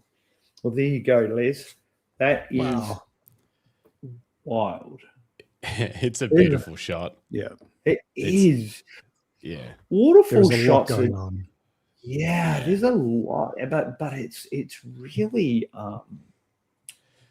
really nice. It is really what nice. I love about it, Yeah. Very quickly is I just want everyone to know, because we didn't maybe missed it, is it's number 14, image number 14. Les Oaks. Nice one. Sorry, we might have missed it. Sorry, go on. What you like about it? Yeah, I what I love about it is all the technical stuff. Yes, the leading line, the position, the exposure time is really nice. That it gives that not too. Although the water coming off the waterfall is really sort of, that long exposure look. I love how the water in the foreground, because he hasn't gone stupid long, you still get that sense of the water moving rather than it being all misty. And I think that, oh my God, how embarrassing. This is ADHD, forgetting names. Who's our legend mate at BFOP that did the waterfall book? But he was one of the great presentations at BFOP where I learned that waterfall and long exposure water photos don't have to be 98 seconds. You can shoot at, what do we got here? 0.6 of a second, and you still get movement, but you get texture in the water. That's what I love about it. And that my first reaction was, holy shit. When it popped up on the screen, there's something magical about that. Thank you. Was it Adam Dyson? Yes. At who you're referring to? Yeah, I never got to meet him this year. Mark with the assist. It was his first year, I think, wasn't it? Adam? No. I might be thinking of someone else. The thing that I love about this image and the experience that it kind of evokes for me is that often by their nature, waterfalls are often in like a gully, in surrounded by walls of rock or whatever. And there's also that the noise of waterfalls is so intense because it's relentless. When you stand next to a big waterfall and you almost can't hear the person next to you. I love that part of that experience. And this reminds me of that. You know what's really fun about waterfalls in places like Bali? Bali, there's a whole lot of dicks there. So when influencers want to get their photo taken under the waterfall, they walk under and they realize it's like getting hit with nails falling from a 4-story building, and they're like, ow, ow, ow, ow. They're trying to stand there and look good for the photo. Anyway, the green. So the greens on my screen, the greens look so perfectly exposed. None of them have clipped or anything like that. So the ferns, obviously, I assume there was a filter probably on, like a CPL or something to maybe. If not, just amazing work, just not sort of over editing the greens or anything, because they just look just right. Like they're vibrant, but they're not. Nothing's clipped that I can see. So great work. It looks CPL filter. Really, really good. So wicked, Les. Wicked. Great work. Everyone's beautiful pretty photograph, stoked. mate. And you get a half a bonus point for mentioning Cam Blake and his family. Yeah. Well played, sir. Well played. Well played. Let's move along. Number 15. Yeah, I'll read this one out because I did make this name up. I had to title this one. I had to title this one Salvaged because it didn't have a title. And it says, "Hi everyone. I'm a huge fan of the show. Michael, how do I pronounce this? Seneschal? Seneschal? Yeah, sure. Seneschal. Yeah. Hi, everyone. I'm a huge fan of the show. I've been listening for a while, but this is my first time reaching out. That's what I love about this competition. We've had quite a few people send in images that aren't able to be in the chat because they might listen later or whatever. So it's really cool to have you guys joining in, and we're learning your name, and it's awesome. So thanks, Michael, and everyone else. It says, I wanted to submit this image because it taught me a lesson in salvaging a shoot. Well, maybe you be the judge, lol. A friend of mine recently picked up the Nikon 180 to 600mm lens, which I also own, so we met up to take photos of birds with our same lenses. I was shooting with my Nikon Z8, but honestly, I wasn't happy with what I was getting. The birds were erratic and distant, and even at 600mm, they looked tiny in the frame. However, because I was shooting at 30 frames a second, I realized I had captured long sequences of flight paths. I decided to combine the sequence into a single composite image. It allowed me to take a shoot that felt like a failure and engineer an image that I like far better. And I really like. I think it's really cool. So this is a composite. It's a composite. It's not. If it was a single capture, it would probably be automatically at the top of my list because I was like, wow, what are the chances of getting all these? In that framing. But even as a composite, and I love the story of taking something that felt like it didn't go well and going, well, I can still make something out of this that I really like. And I just removed the dust spots from his sensor. Oh, did you think there was? Did you wipe them off your own screen? Oh, isn't that the worst when you start? We used to do that when we were editing weddings, and you start removing spots, and you're like, oh, that's on my screen. Birds are hard, hey, and I think when you see the light come through the feathers like that, it's just so beautiful. Yeah, so they're all like, oh wow, okay, yeah, they're all how cool, that's shots. Fun. That's fun. I just love that idea of going, well, what I didn't get what I wanted out of this shoot, what else can I get out of it? And play experiment and bravery. So great work. Very cool. All right. And that sounds like coming up. Sick lens. Yeah. What was it? 180 to 600. Yeah. Yeah, some crazy thing. Right. Next up, we have Anthony Stonehouse. I'll read this one if you're okay. Yep. Barangaroo Wharf. Here we are. Let me just see it. Okay. Catching up on episodes, but here's my entry for the end of 25 comp.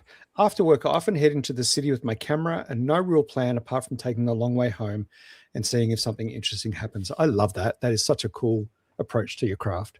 On a summer evening in February, I decided to catch a ferry from Circular Quay to Barangaroo, hoping for a few harbour shots and maybe something happening on the ferry itself.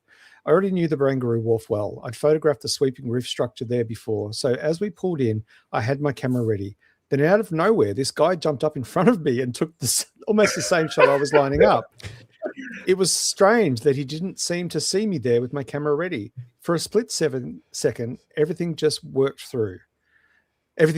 though, sorry. His hat echoed the shape of the wharf roof, and even his red backpack lined up perfectly with the red pylon and warning light above. It wasn't planned, and it didn't last. He took one photo and moved on. That's what makes this moment memorable for me. I spend a lot of time walking the city after work, looking for small moments of composition, and most of the time they don't quite come together. This time, I had the background in mind, but the subject appeared unexpectedly, and for once, I was ready. The image was shot on an adapted Sigma 14 to 24 on a Nikon ZF. It was big, awkward setup that I've since sold, and the only time I really tried ultra-wide street photography, but for this one moment, it was exactly the right tool. Funny how someone describes a Nikon ZF as a big awkward setup. Yeah. I mean, the 14 to 24, I guess, is pretty big. Yeah, it's a chunky bit of glass. It's a chunky bit of glass. Yeah. It's a big kit. What a cool story, hey? What a neat story. Yeah. Like someone, really cool again, moment. and you can sense of place. You can see the tower thing up on the left there. I mean, if you know, I have no idea what Balangabangadong Wharf is, but it's very cool. Yeah, I like it. It has that quirkiness about it that you see. From certain street photographers that sort of they chase this kind of stuff, quirky, Yeah. people mirroring objects and things like that out in the world, colors and shapes and all that sort of stuff. And it's definitely got that feel about it. So Yeah. well done. Yeah, very cool. Very cool indeed. Okay. Number 17. Number 17, Mr. Thompson. Take it away, Dennis. Yeah, I'll take this. It's my good mate. Ian Thompson, Cradle Mountain from Dove Lake. Cradle Mountain from Dove Lake. 9:32 a.m. in February. So it would have been, warm. Would have been warm. 1/20th of a second, f11, Canon 600D with an 18 to 200 at 18 mil. Ian, my very first ever camera was a 450D, and an 18 to 200 lived on that. So that's pretty rad. Metadata was included in export. Hope it's there. Cradle Mountain was one of the trip highlights of our 4 months in Tasmania. That's a bit luxurious. Yeah, He had a circular polarizer on. 18 mil on a 600D. That's all of it. Wow, there you go. Hey, cool. So that's amazing, isn't it? That I tell you what blows my mind when I hear a story like that of the camera that it's shot on is there you go. it's like an old camera with really old. Which is fun. The 18 to 200 it's like a kit lens. It's like a base kit lens, and that's an absolute banger of an image, right? All the details there, the dynamic range is there. Yeah, wicked. I love that. It's like instead of spending the money on cameras, spend the money on 4 months in Tasmania. Yeah, very true. It looks good upside down as well. Yeah. Yeah, amazing, Ian. Look at this. I know that place. Yeah, Cam Blake. Old Mr. Blake, hey. He's coming on the show, isn't he? Yeah. The week after next. Yep. Joining us on a Monday evening. Yeah, what a shot. Yeah. Ian, that's gorgeous, mate. Yeah, you got to get pretty good conditions to get a reflection like that. Oh, yeah. That's the one, isn't it? Like it's all there. Yeah. Gorgeous. And you can feel it. Like, I don't know. I imagine it's always cold in Tasmania, but February would still be quite warm, I suppose, in that way. Yeah, lovely. I love that photograph. Thanks, Ian. Yeah, thank you. Well done. Very well done. Yeah. Okay. Number 18. Simon, England, at the Hunter Valley Zoo. I took this photo in November. You what? Oh, you one behind? No, I thought I had one of them in my backyard the other day. Oh, one of the birds. Okay, sorry. Yeah. Oh, wow. I took this photo in November 2025 at the Hunter Valley Zoo. They have an open aviary where you can walk amongst the birds and do not have to fight the cage mesh. I took this with my OM1 body and the 40 to 150 2.8 and the MC20 teleconverter fitted. I filled the frame by zooming into 190 millimeters f5.6 for the soft background. It's as low as the teleconverter will let me go. And ISO 1600 because it was an overcast day and I wanted to keep the shutter speed up 1/250th of a second. Mr. Lightroom cleaned up the noise for me. I picked this photo because it proves that I'm getting my head around taking a decent picture. I was able to choose the correct settings so the right bits are in focus, the right bits are out of focus, and the subject is in the correct area within the frame. There is still a lot of luck required, but I'm starting to minimize its impact on my photography process. Nice. And I love that. Yeah, that's really good to be sentence. aware of that. That's a beautiful sentence, isn't it? There's a lot of luck required, but I'm starting to minimize its impact. Yeah, that's exactly. When I read that, I was like, that's exactly it. That's how you get better. You're like, well, it still may or may not work out, but you get it's less and less impact. Yeah. Can we zoom in on the eye, please? I always love zooming on the eye on birds. Alrighty. Whoa. Oof.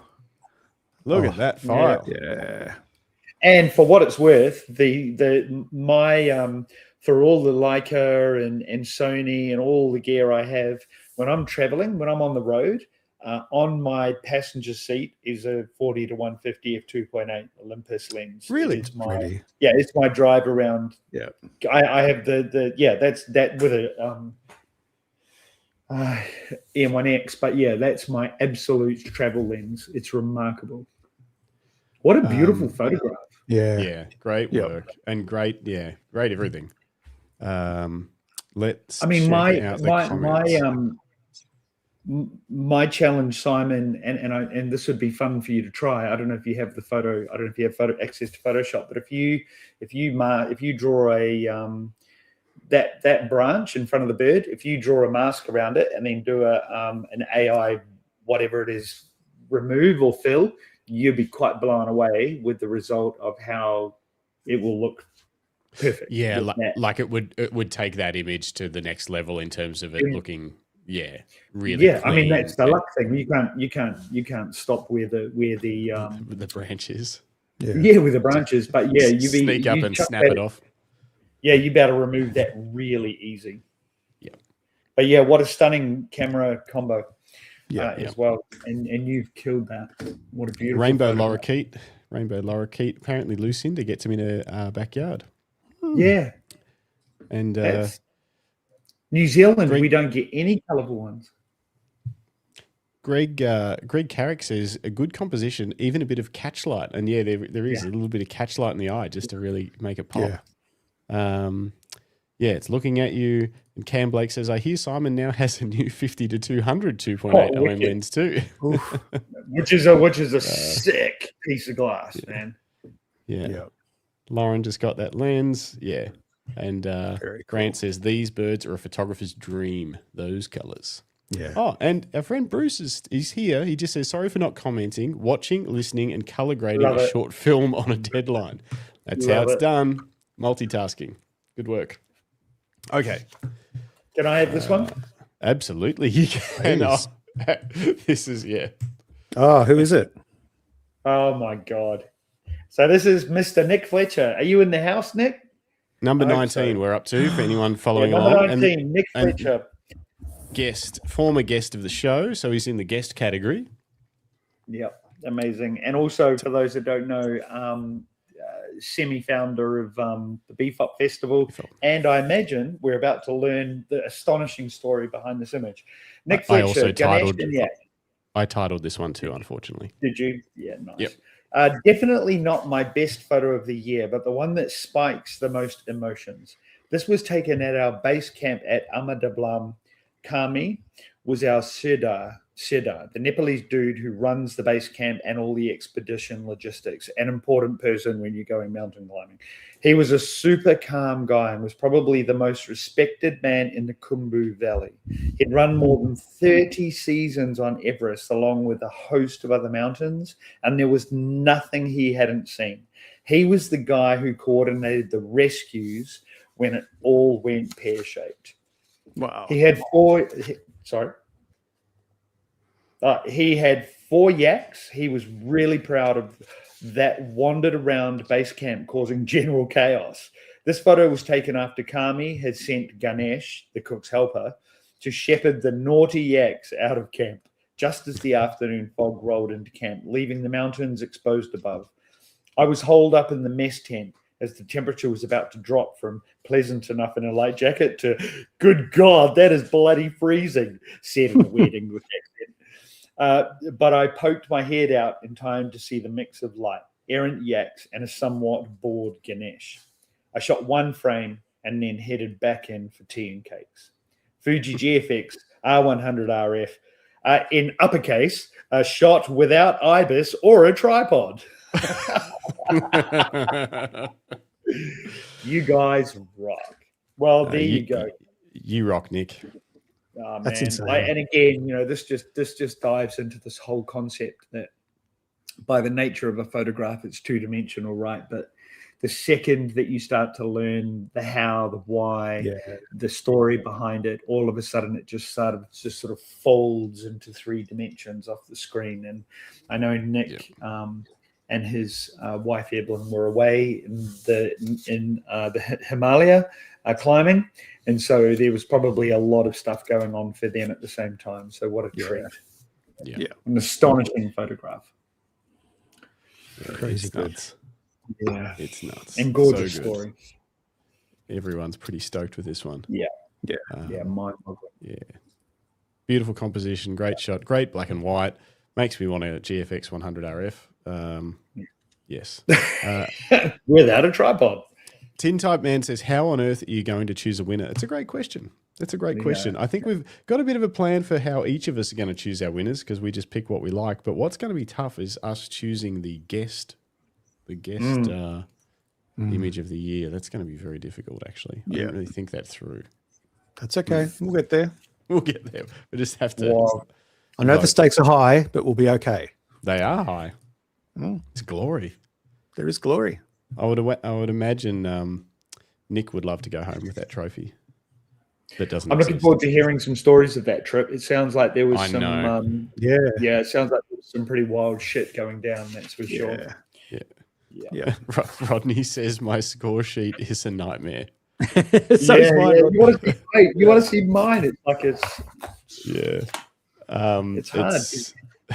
Yeah, who would have thought with no ibis? I don't know how. So just remember, you guys that are scoring at home alongside us with the People's Choice Awards, don't include Nick Fletcher in the People's Choice because he's a guest. He can't win that one. I'm sure he would like to, but if they're a guest, hold them off. But I'll figure that out. We'll work it out. Okay. Oh, Lauren, see, don't second guess your image choice, Lauren. It's great. No Don't way. second guess. Joy is a great choice. That's right. Absolutely. I think that's actually what I titled your image. All right, here's a lesson for the next time we do a comp. Title your own images, otherwise I might muck it up and just make something up. Okay. The next image number 20. Yep. Very frequent image provider to the show is the one and only David Mascaro. And I'll read this out because I love this photo.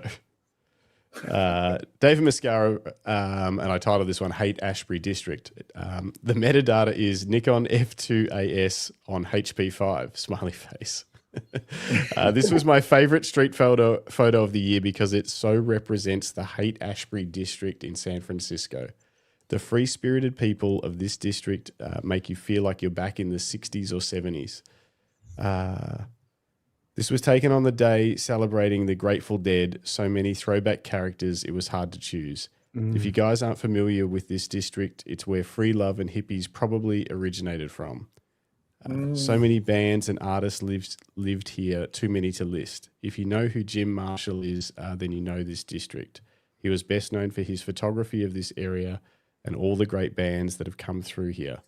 Happy New Year to you and all your cast and viewers. Thanks, David. What a crazy photo. Do you see what the sign says? Yeah. I can't read it. Hang on. Three I'll try and hungry zoom broken mutts. That's hilarious. Yeah. 3 hungry. I mean, you broken couldn't nuts. AI that, could you? You couldn't. No. You couldn't No. make it up. Well, you could now. It's probably trained on this after we've showed it on here. But prior to us showing it, you probably couldn't AI it. So he shot this on film, right? Yeah. Yeah. And look at this dog. It's- That is the best. God, there's a lot going on in this photo. There is a lot. Yeah. There is a lot. There's a lot going on, but there's something quite remarkable about there being this sort of whole section through the middle that is really clean with the guy in it. Yeah, And the outside frame of the him. guy, is crazy. Mm-hmm. Yeah, I love that. Mm. And obviously he's Yeah, got sort of. some pretty. Yeah. Yeah, it's kind of divided into thirds with a busy top and a busy bottom, and then this clean Yeah. center. Yeah. And especially when you know, it's like you can't just take 10 different angles of this or whatever. No. You know, it's not. I don't know how long that dog was chilling up there, but Yeah. probably not a long time. But he has that knack, doesn't he, of seeing the moment. Yeah. Oh, And he's ready to press the shutter. Like he sees everything at play very clearly. and he pushes that button right at the precise time. That's Really it, right? clever. The decisive moment. Exactly. Gorgeous. Okay. Who we got Next next? image. Chris Q. Yep. Hang on. Get my Can I stuff read this one? working. Yep, go for it. Oh. All right, this is image number 21 by Chris Q. Korean Friendship Bell. Hi, guys. This photo was taken on April 25th last year. This is a photo of the Korean Friendship Bell in San Pedro, California. My family and I traveled to San Pedro. Is it San Pedro or Pedro? From Las Vegas, Nevada, for my father's funeral. We were there for a few days, and I found myself going on solo photo walks by going out a few hours before waking up my family and by going out a few hours after everyone had gone to bed. This is my favorite photo of 2025 because it reminds me of the positive impact that photography has had on my life by being a form of therapy. I began photography for the creative and artistic aspect, and now that I have a young family of my own, I use this medium to capture the ever-fleeting moments of daily life with my wife and children as well. This photo was taken on a Sony A7C Mark II with the 24-50 2.8G, 24mm ISO 500 f7.1 and 1/100th of a second shutter, edited in Lunar Neo. Great shot. Boom. I just love the color. There's so much craziness about this. Yeah. I mean, you got to assume, that's amazing. This is me trying to see it properly because Sorry, it's looked way better on a big screen. I really love it. I love either the composition or the crop. I'm presuming it's one or the other. How it's just a whole lot of space at the bottom. It makes the building rise up out of the shot, and of course, your eye travels into it. It's interesting you say that because now that I was actually thinking, I was like, I wonder what it would look like as more of a panoramic crop. But now that you say it, you would be tempted just to frame up and get more of the colorful sky. But I think that wouldn't look as nice as this. You know, I mean, now that I'm thinking about how it, because that like the roof line curving up towards the top of the image. One thing I can. Right? Sorry. I was just going to say, I can say on my screen, the image is edited with a perfect balance of trying to keep all of the colors and everything like that, but without just going overboard. You know, there's no overhyped colors. There's no trying to push the shadows too much. It looks very natural, but also very vibrant. Muted. And of course, what is missing from the left-hand side of that it's a perfect space there for a bit of light painting. Just on the left there, just up the stairs, just round to the left there. That is like a perfect spot for a bit of light painting. Mate, what an absolutely gorgeous and what a stunning, of course, very close to my heart. Great story. What a beautiful story, right? I can feel the calmness. I can feel the calmness that he is feeling there. I can feel the serenity, the peace. Gorgeous. Wow. Okay. This is great shot. Great shot, Chris. Yep. Lovely. Well played. All right, we'll keep it moving. We are over halfway through. Just quickly, Chris was also the only person to send me a TIFF file. I don't know if that means that the extra care taken in the edit required more color data, more bits. But Can you I was like, print one out for me, Matt? Yeah, sure. Oh, did I say that out loud? All right, we will keep it rolling. Number 22. From Brett Ladies Woodison. and gentlemen. I'll read this one out. Titled it Maguire's Motor X. Attached is my favorite image from 2025. It is not the best, but the one that I felt summed up what I'm trying to do with my photography moving forward. I started focusing on car event photography in 2025, and whilst most photographers just focus on the cars and sometimes the people, I'm trying to focus on the overall picture. I think it's the landscape photographer coming out of me.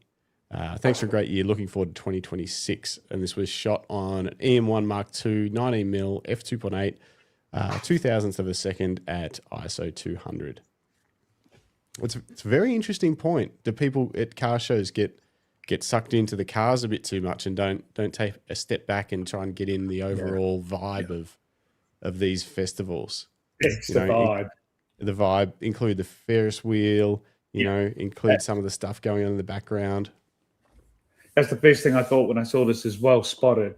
And having the thought to come back and get it. And there's people in the Ferris wheel too, which is cool. Yeah, really nice. Yeah. And the particular rides and stuff, they're not easily dated. They don't look very modern. So it's actually kind of tricky to tell when this photo was taken. There's like this American fairground kind of thing going on. Yeah. Yeah. Very cool. I love the rod and the Monaro. I was in a Monaro GTS in New Zealand when I was very young, maybe sub 10 years old, and the person driving it fell asleep and we went through a fence and into a paddock. Oh, no. Yeah, hilarious. And drove away, so it wasn't too bad because in New Zealand, there's no giant gum trees on the side of the road. But yeah, that's a really nice photo. And did I see here Olympus EM1 Mark II? Yes. EM1, yeah. Yep. Yeah. Sure did. All right. Up next, another guest image. This one is from our friend, Lucinda Goodwin. Piss off. That's not fair.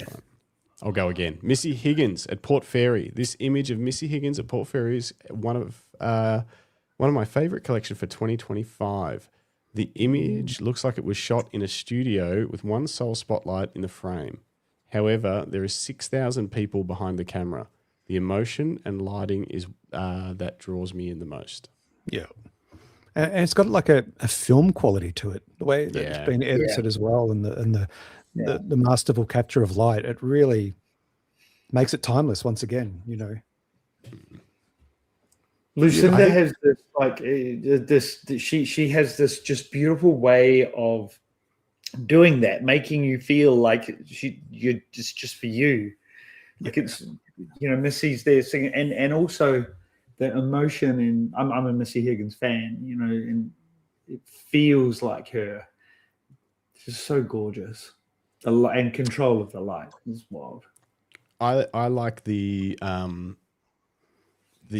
shapes and lines that seem to be echoing from the piano, the spotlight, and then the line on the floor, the shadow on the floor. Yeah, it's all it's got a really nice framing. It's hard to tell is the camera tilted or not, or it doesn't matter. It's just got a very really great framing. So it's such a skill that this stuff concept. There's so much light going on, man. Controlling that light must be extreme. Yeah. Beautiful, Lucinda.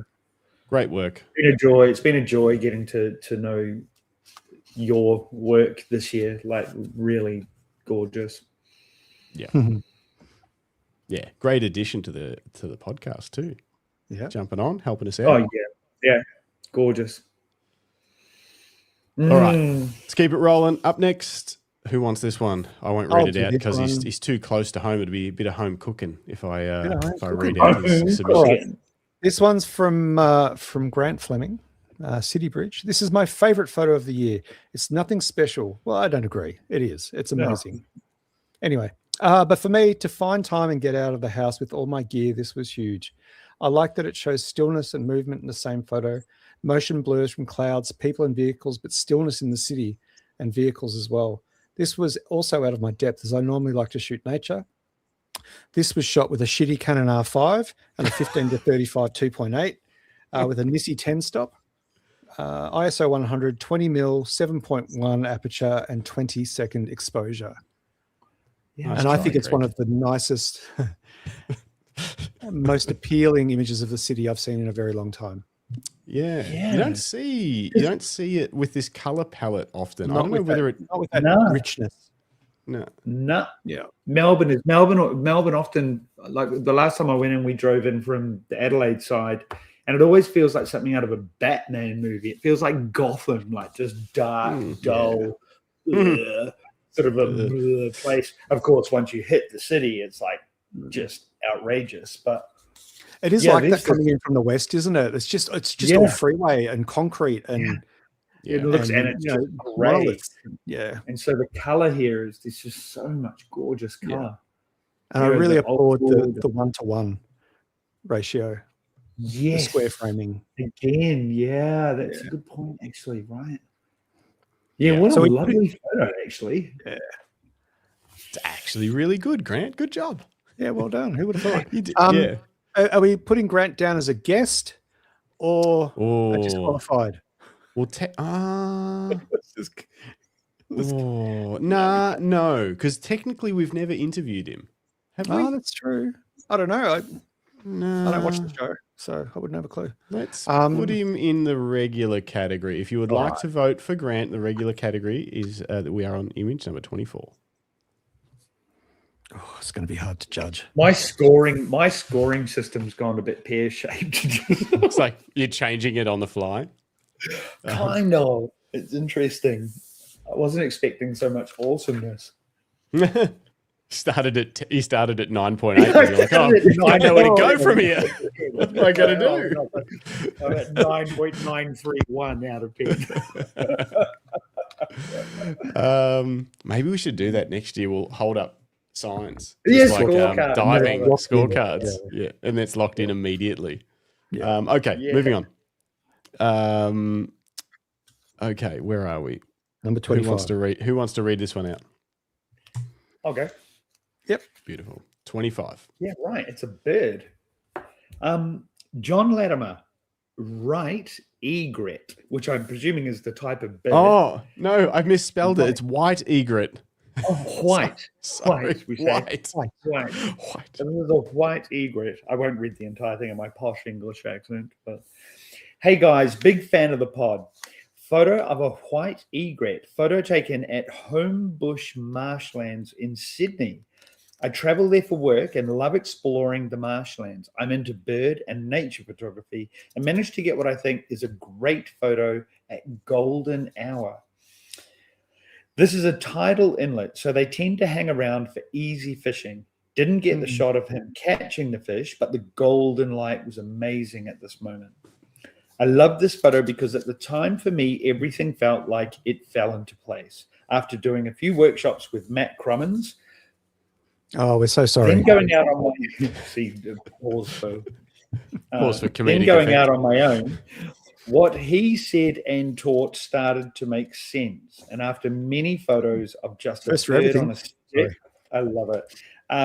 I felt like there's a story behind it. I've improved with composition. So to me, it's a great photo that I'm proud of. Sony A7R3 with a 200 to 600 mil lens, photo taken at 600. It's a great lens combo. Actually, I used that lens to shoot some video of birds recently and fell over and dropped it. Boy. But wow. So the description is really interesting because when the image first popped up on my screen, the color felt off. There's something felt off about the rocks in the background, like the tint was off. But now the description of it being at the time of day, but also at low tide, because what that color is the green mossy color that you get on rocks when the tide goes out. Exactly. But doesn't it create really beautiful contrast with the bird? Yeah. How amazing. Yeah, exactly. It's really got that warm. And if someone said, "Oh yeah, I shot this in the middle of the day" or whatever, you'd be like, I don't know. But yeah, now you understand that's you'd be saying, "I want a refund from Matt Crummins." But but how good is doing a workshop and sometimes during a workshop you feel like it's a lot of information, but then you go away and you have a bit of time to digest it, and then you go out and you shoot and you're like, it starts to click and you're like, I'm getting it. So, no, very nice, very cool, nice contrast, well seen, and it's a fluffy bird, which is very cool. Great work. Great work, John. Up next, image number 26 from Rick Nelson. It's none other than the Pelican photo bomb. This is my favorite photo of the year. After working one day finding some kite surfers by the bay to photograph and getting photobombed perfectly by a pelican.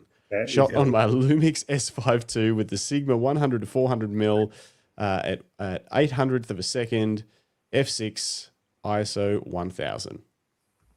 I've got a pretty rare shot to get, Rick. The funny thing is, if you look at the guy's expression, the guy doing the surfing thing, when you look at his expression, it's like he knows the bird is there and he's like, whatever, like, get out of my shot, man. Yeah, is he looking at the bird? Is he looking at the photographer? That is hilarious. Yeah, it is just crazy. Yeah. That's amazing. I mean, what are the odds? 100%. Yeah, exactly. Yeah, was there 1,000 pelicans? Then maybe. But if that was just the one lonely pelican just zooming past, what are the odds? Very okay. good. Yeah, great. Very, very cool. Oh, this is an interesting one. Who wants to read this one out? Yeah, I'll give this one a shot. This is number 27, folks, that are playing along at home. Janice Terrill, Comet ATLAS over an electrical storm. Oh, my God. What the hell is going on here? So let me read the little blurb. Here is my favorite photo of the year. Comet ATLAS over an electrical storm, taken 22nd of January. This is my favorite photo because I've always been in awe of the night sky. The same sky that shone on our ancestors will shine on our descendants long after we are gone. The universe is not static, it is in constant motion, but it takes a visitor from beyond our solar system to demonstrate this dynamism. In January 2025, Comet C2024G3 ATLAS made its final approach to our sun before disintegrating. On this night, a thunderstorm moves towards the comet with lightning lighting up the low cloud bank. The night sky in all its splendor was on display. Taken with the Nikon Z8 and a Nikon Z85 1.8S, ISO 800, f1.8 for 8 seconds, edited in Lightroom and with some Topaz denoise. That is just otherworldly. It's crazy. Yeah, I don't even really know what to make of that. Yep. It looks like some city light in the. It looks like that sort of. There's the light from the electrical storm, but it looks like there's a town or some other artificial light and light in the clouds. Let's see what we can get down into here. Is this like where is it? Oh, yeah, there is. Here. There's a little bit of that's light there, and there might be a bit of glow coming through, but that's what it is.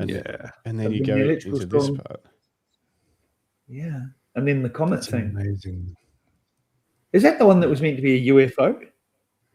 No. Was it? No. Everyone's a UFO, according to some people. No, there was one that it did. No, I can't remember. Which one was the UFO one? That was more recent, I think. Yeah, that was only recently. The Japanese this is January. Yeah, the recent UFO one. Third something Atlas. Yeah. This is gorgeous. There's a few things. Like, I love the composition. I really love how she's pulled it down. I know that you would lose the tail, but it'd be very easy to try and follow some bullshit rule of quarters or something, thirds, but that really leaned into bringing the image down and letting the sky breathe, which is just gorgeous. Yeah. And also some choices that have been made around bringing out the foreground, but really done subtly and nice, and not being afraid to leave. Yeah, stunning. Well, I think in this case, because there's so much cloud in that sort of in that 1/3 line, if we are looking at rules, but I assume it's a lake or a river in the front. I imagine it's a lake. It's quite big. It's really grounding. Yeah, for the whole image. It's amazing. The Sharpie is coming out. Yeah, very, very cool. A few questions about where is it? I'm not sure. I'm just looking at. I don't think there was any information about that in the email. But yeah, great work. I don't even know. Yeah. I can't even get a lightning shot without a comet, so I don't even know how you pull this off. Couldn't get either, let alone both in the one frame. Yeah. Okay. Yeah. Lovely. All right. Moving on to image number 28. I'll take this one. All right. Lauren O'Brien. I titled it Joy, and I think I got the title right. I hadn't picked up my camera in a while for myself. Work, yes, but not for the joy of it.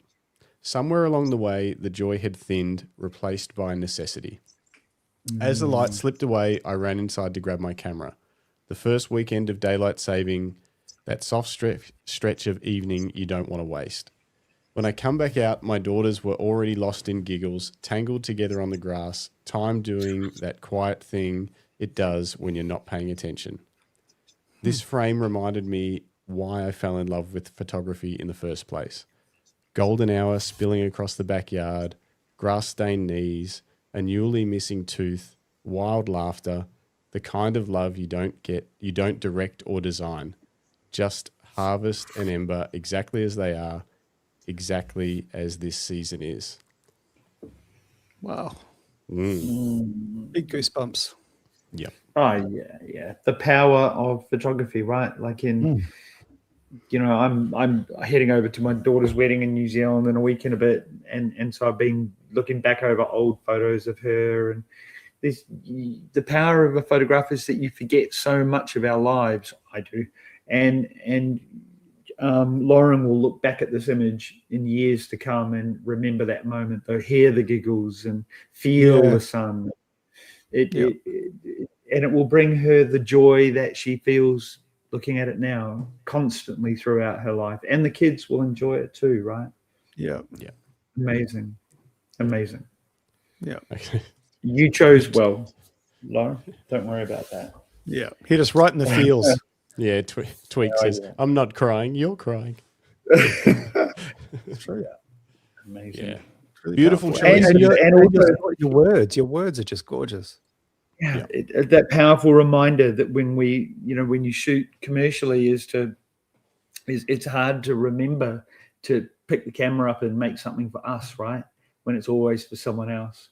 Yeah, Exactly. Beautiful. Wonderful. Lauren. All right. Okay. Home stretch now. Not long to go. Next image is... Whoa. Take it away, Greg. Okay, so this is Jessica Tormey, Julian Kingmar, ISO 125 F9 1/125. This is my favorite image of 2025, not because of technical skill or creative ambition, and not because it stands out on its own. It's my favorite because of what it holds. This photograph closes my capstone folio, a body of work about healing my inner 10-year-old. It doesn't offer resolution or answers. It simply sits with presence, consistency, and the experience of being met. This is why this image stays with me, and why, out of everything I made this year, this is the one that matters the most. Jules began 2025 as my mentor and ended it as my best human. He shows up gently and consistently. That alone has meant more than I know how to explain. This image is how I see him. He is an anchor when one is needed, the light in the darkness, chiaroscuro, quiet strength, honest shadow, not one or the other, but the space in between. Wow. Deep. Yeah, that's... Yeah. Yeah. Great lighting. Yeah. Oh, I think Sash must be cutting onions. Oh, Greg. Stunning. Wow. Like how just remarkable, Jessica. Yeah. Yep. Clever use of light. Absolutely amazing. And technically just zoomed in. It's just a beautiful shot when you take it in close. Yeah. Very and well bold executed. Choices, hey, bold choices.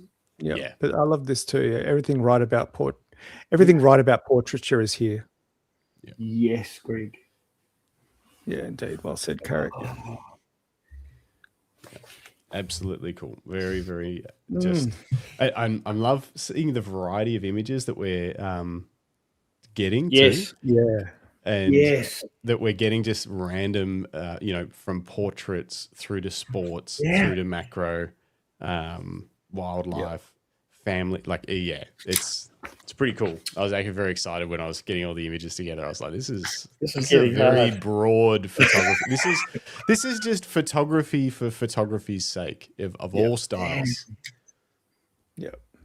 I didn't have Comet photo on my list of things that I thought we might get, but although Greg Carrick usually is out there when the comets are flying around, so Yeah. Standing in the dark. standing in the dark. All right. That's an interesting one. I learned my lighting skills from Vicky Bell.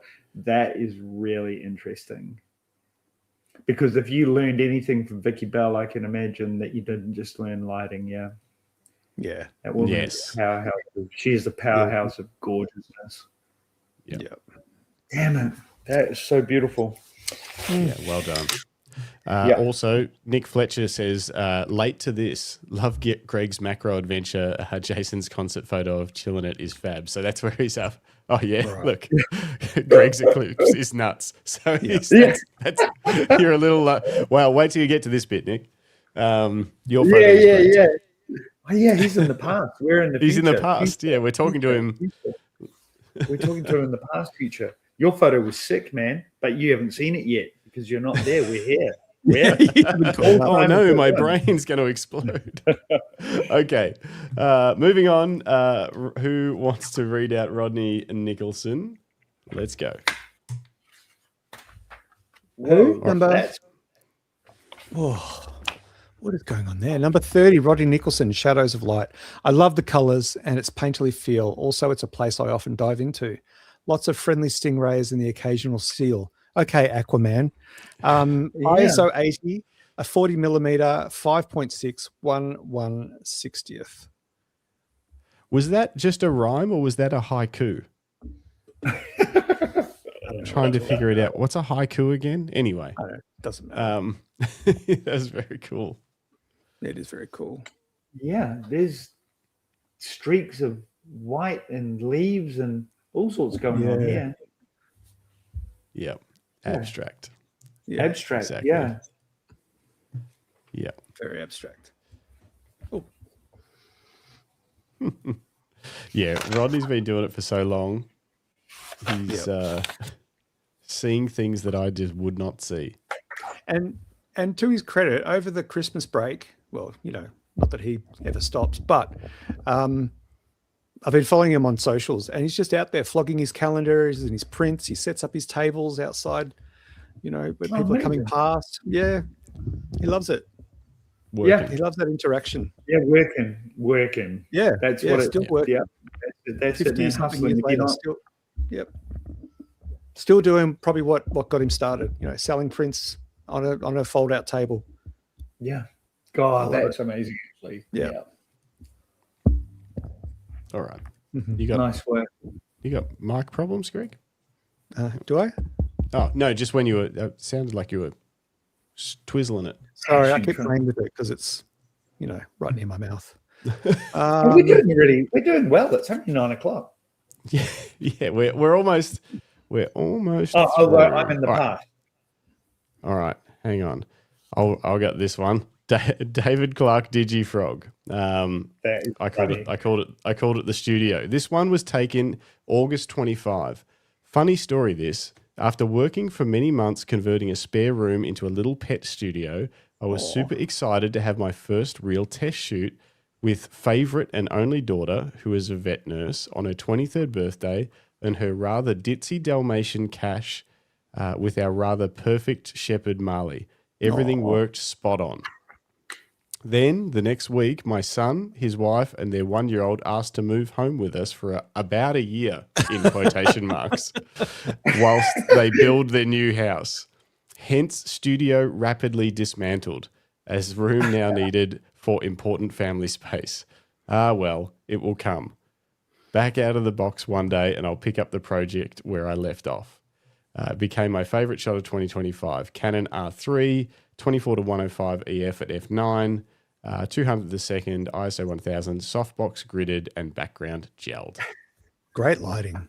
Yeah, Really great great lighting. Well done. This hits close to home since I'm also trying to set up a little pet studio in just a space.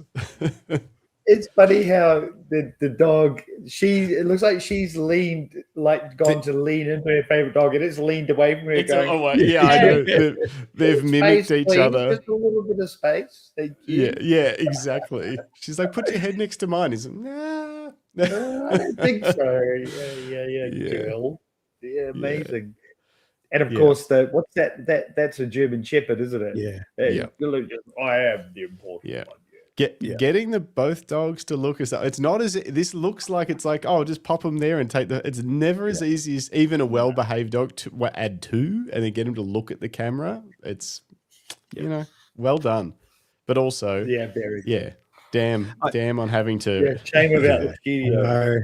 Change your plans. I hear your family comes first. Yeah, you got space to set up a studio there, Greg? I barely got space to take a shit. There's like 18 people in this house and 56 cats, so no, it's all good. I love it.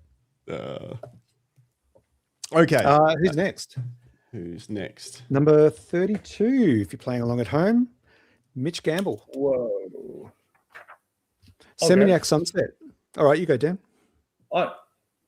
Yeah, why not? Seminyak Sunset. Now, Seminyak is in Bali, I think. Yes. I took thin just at the end of the year. Took this. Yeah. Oh, sorry. I took this just at the end of the year. I took this just at the end of the year while my wife sat and drank cocktails in Seminyak. This sounds like an excellent holiday. Shot on a Sony A7R5 and Sigma 16mm killer combo. Nice. Happy to attach a better file if you prefer. This is just the version. Yeah, never mind. I fixed that out. My phone. Yeah, one of my favorite shots of the year for sure. So, killer combo. But looking at this, I've just noticed the tiny little person. I was going to say, I don't know if you guys had seen it yet, but I'll zoom in on it. Where is it? Hang on. How am I going to find it? There we go. So this person... This person is what makes the shot when you go out to the full frame. That is really clever. Scale. Really clever, actually. Because at first I thought, is that like a plank of like a pylon coming out of the water? But then when from here, obviously it's tiny. It's not much bigger than a smartphone. Looking at it on here. Yeah. And I don't know if this is a thing. Apparently, Bali is Seminyak is a busy place. Busy. Like you could be on a remote beach anywhere in the world there, which is straight out of camera custom color profile. Nice. Love it. Yeah. And sorry, not much of a story. That's fine. Not all images need a giant backstory. That's a great story. It's a great story. And an A7R5. What more do we need to know? I might have titled it Seminyak Sunset too. So that's right. Sorry. So waited for the guy to walk through the frame for the composition. That's awesome. Yeah. Like patience, center framing, right with that glow of sunset surrounding it. It's just perfect. Yeah, well, you're making those.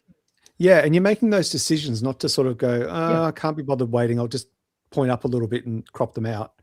That's the decisive moment, right? Yeah. Mm-hmm. Exactly. The decisive moment. That's it. That you could read his entire papers written on that. Even Rodney. So I forgot about this, and this is something that I picked up from the old, wedding photography days and stuff. When you're shooting silhouettes and things, it's all about where the limbs are, because if someone's standing in a straight line, it's a very boring silhouette. And let's just enhance. And so we've got legs, arms. Otherwise, if you took that at the wrong moment, it could be a very boring silhouette, but it's quite dynamic as well. And it needs to be because it's so tiny. Whoop. But it's even left, like the person's even left a wake, a slight wake behind their feet. Because they're motoring. Like it's really clever. They're great shot. Really nice. Amazing colors. Great shot. And Nick Fletcher's up to Michael's bird shot. Well done, Nick.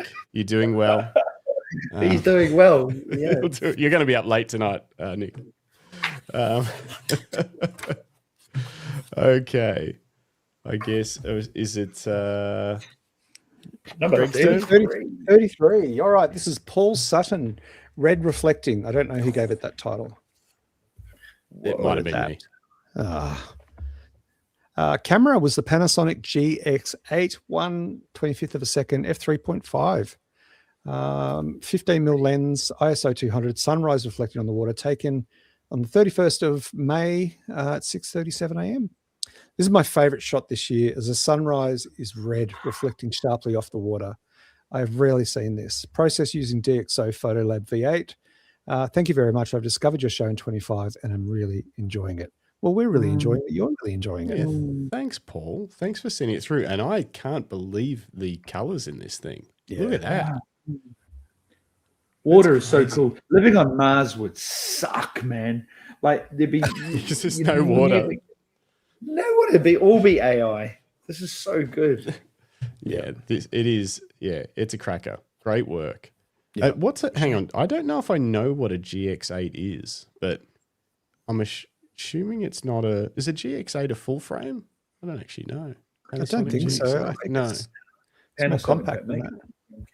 But yeah, great work. It's all about being there, getting up, being there at the right time. You don't get sunrises like this every day. So, yeah, well done. Got to be present. Oh my god! Yeah, Panasonic GX8 is like a little micro point and shoot. That's thing. what I was wondering. Yeah, I don't think it's I'll even turn my like a. cameras over there. Yeah, That's right. It's not even a Amazing. crop sensor. Probably it's like a smaller, like a 1-inch sensor or something like that. Maybe. Possibly. I can't remember. I know. That's a 20 megapixel thing, but it's a little thing, which is amazing. Yeah, well done. God, those Okay. color and waters. I'm lucky. I live. The sun sets directly off the beach where I live, and you wander down and just sit sometimes and just stare at the water,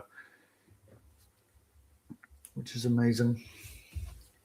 All right. The next one's deep. So deep. Do you want to I'll go? read it out. You go. I'll read it out. Okay. From Scott Longdon, a Tin Type Man of Tin Type Man fame. I thought long and hard about entering this photo. You see, I've taken many amazing photos this year. We got to travel around the UK and Scotland mid-year, and I got some amazing landscapes. I've been lucky enough to place highly, top 10 and finalist in some decent competitions with some of my digital images as well. However, this competition is about what I think is my best photo. To be honest, this technically isn't my best photo. It's simply taken as a quick shot on my phone, which is all I had to hand. The composition isn't perfect, nor is the lighting. In fact, pretty much everything about this portrait could be classed as wrong. Except it's the one that has the most impact on me and still makes me cry every time I look at it.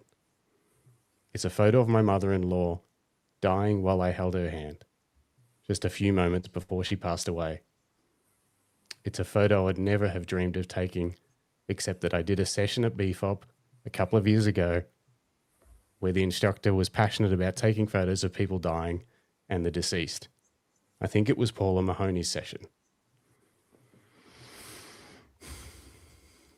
It's something we rarely do in our culture and is sometimes seen as taboo. Except, as she explained, we take photos of peoples as babies, then through their life. Why shouldn't we remember people through all the aspects of their life and celebrate them fully? I remembered this in Winifred's last moments and took the photo as a celebration of the full and happy life she led and the love she brought to us all. So it isn't necessarily my best photo, but without a shadow of a doubt, it's my most impactful this year.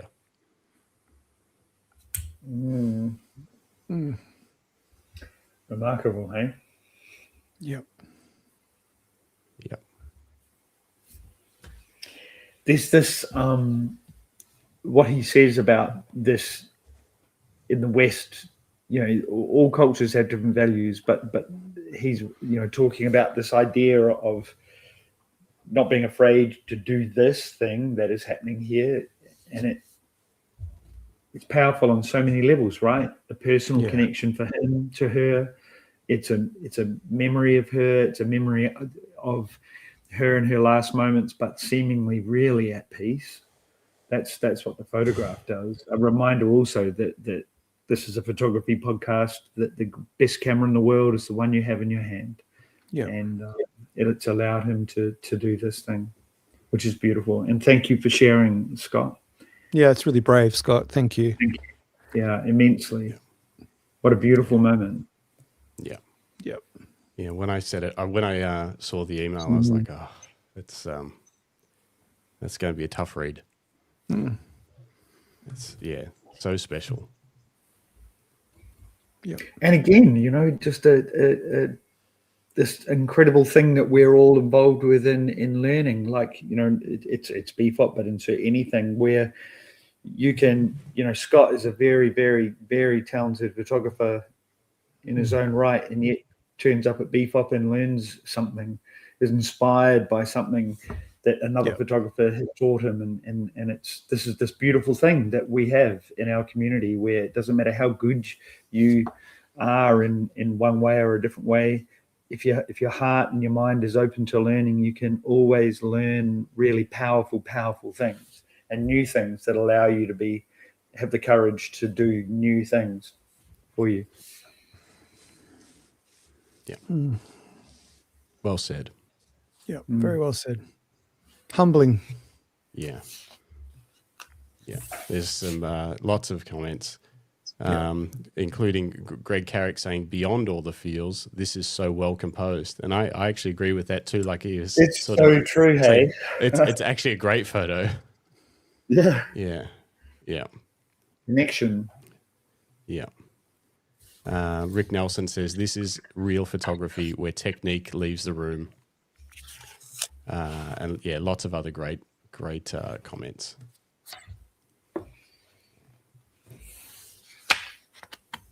Okay. Who would like to read the next one? I can't. Okay. I'll go. Just give me a minute. Brucey. The one and only. Here we go. Oh, I love this photo.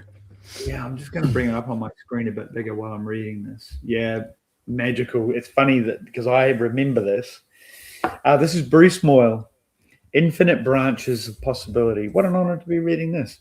This image has been shown before, but I guess why it's my photo of the year at the moment, I reserve the right to change my mind, is because it constantly comes back to my mind at random times.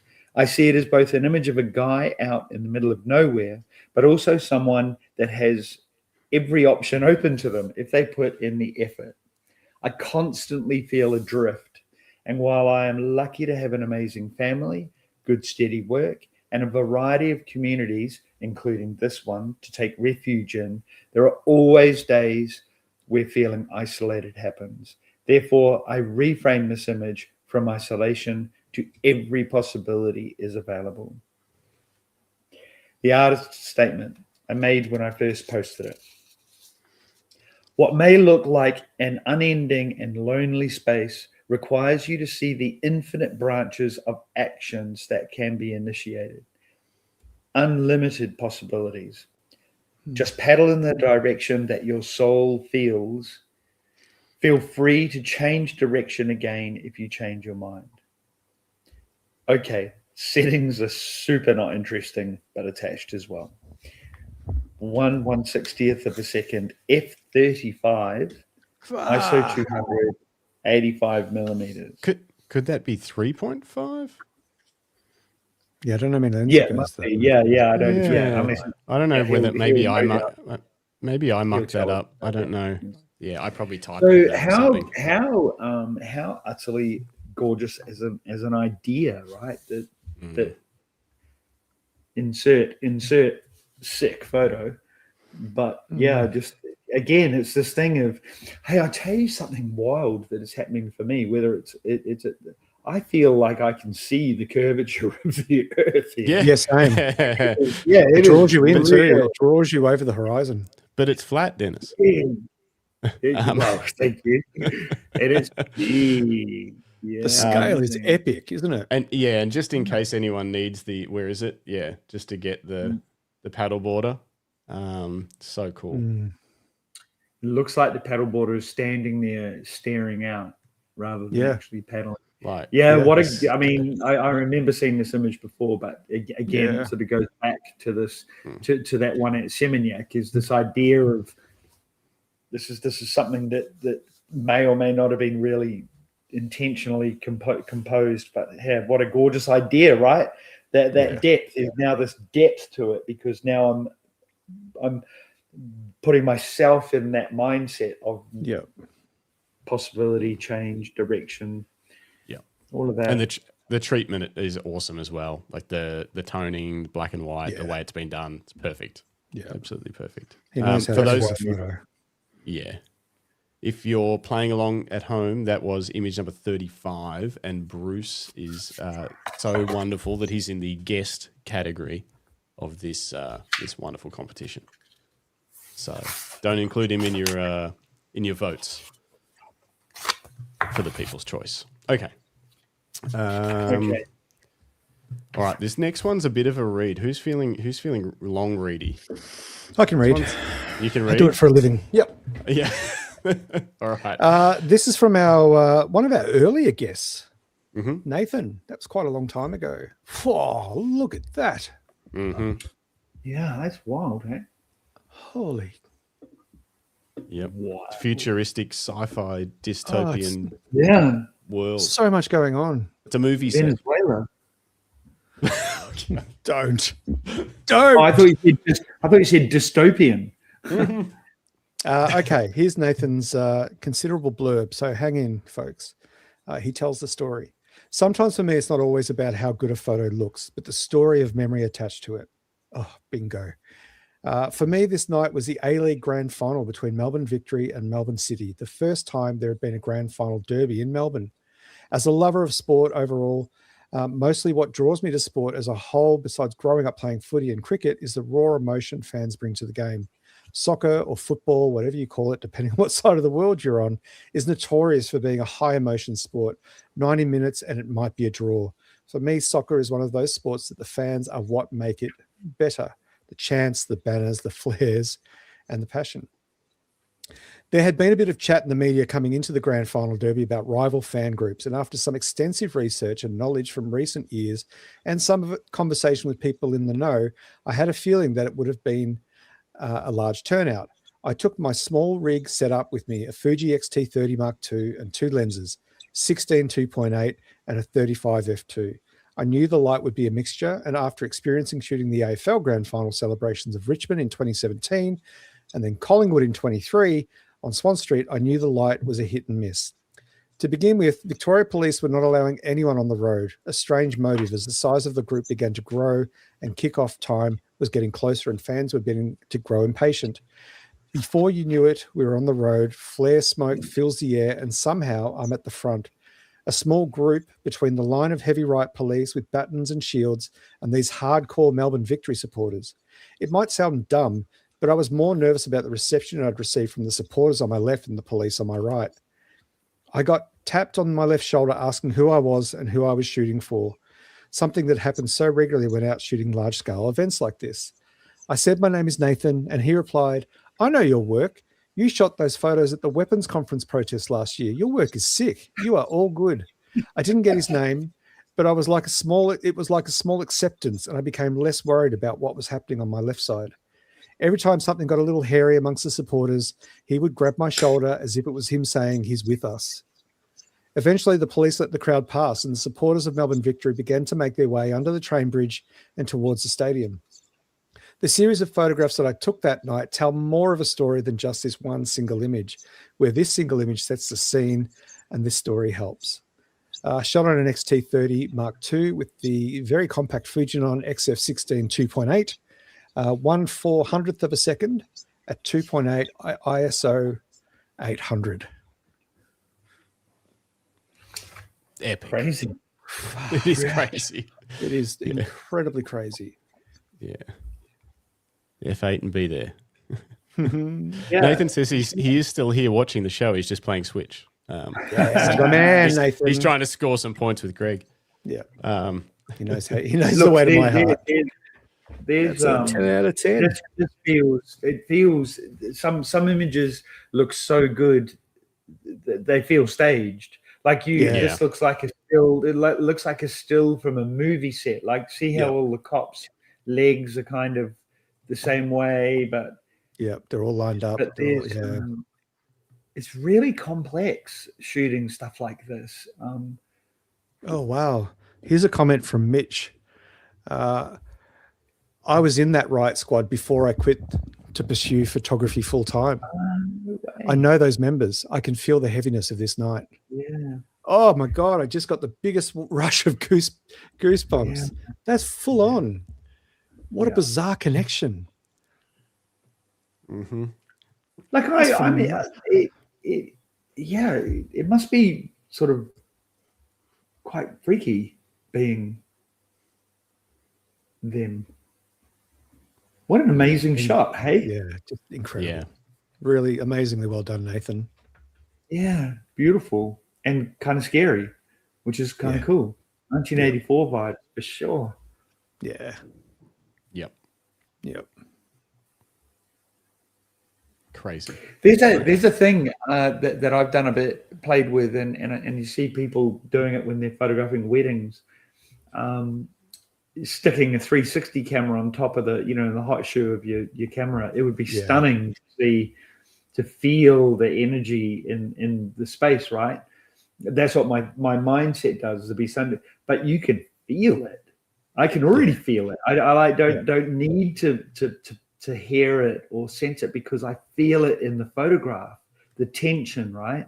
Yeah. And I think that's what makes it such a very, very cool photograph. And the way the positioning that creates those long shadows, that really draws you into that bright spot on the left. That's just amazing. Like you're just being pulled in. It's like you're having to march through that line to the light. Yep. Yeah. Incredible. Well done, Nathan. Hey, Truly. Nathan. Great image. Nathan, what's the TCP in your handle? It's his name. It's not what you think. It's not it's Chinese Communist Party. Yeah, it's his name. Yeah, is it CCP? I'm just trying to think. It stands for. I can't remember what it stands for. Hang on, I'm sure it is. He'll tell us in about 2 seconds. Yeah, it's because it was the same question come up. We better keep this on trucking. Let's keep going. Yeah. See, look. No, I was the reason the question. I'll tell you. No. I'll tell you the reason. There's a place in Adelaide called the Centre for Creative Photography. That's why. That's it. And photography. That's it. Yeah, I couldn't remember what it stood for. Nathan Charles Coote Photography. That's right. I got it. Wicked. Very cool. Thanks, Nathan. This again. Oh dear. Okay. Where are we? 3 to go. Almost there. Actually, there are 4. There's one extra one that I didn't get into this folder, I think. Image number 37, Tina Moriarty. Boat. This is my photo of the year, taken with my Nikon D5600, 6/40th of a second, f6.3, ISO 110.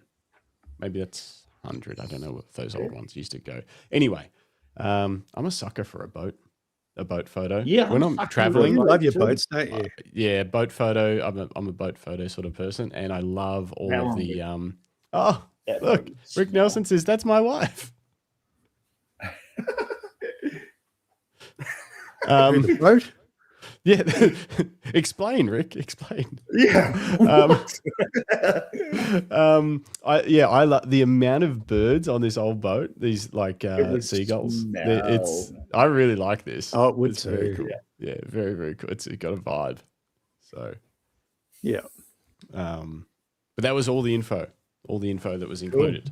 So that was image number 37, and I'll keep it rolling into image number 38 from Christian Margets, I think. Whoa. Titled Transition, maybe by me. Hope it all is well. What to enter? I want to enter the attached as my favorite photo of the year.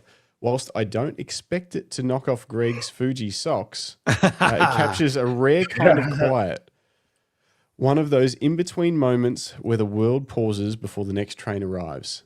I have to move a lot because of work, and 2025 was a move year, moving from one country to another via another.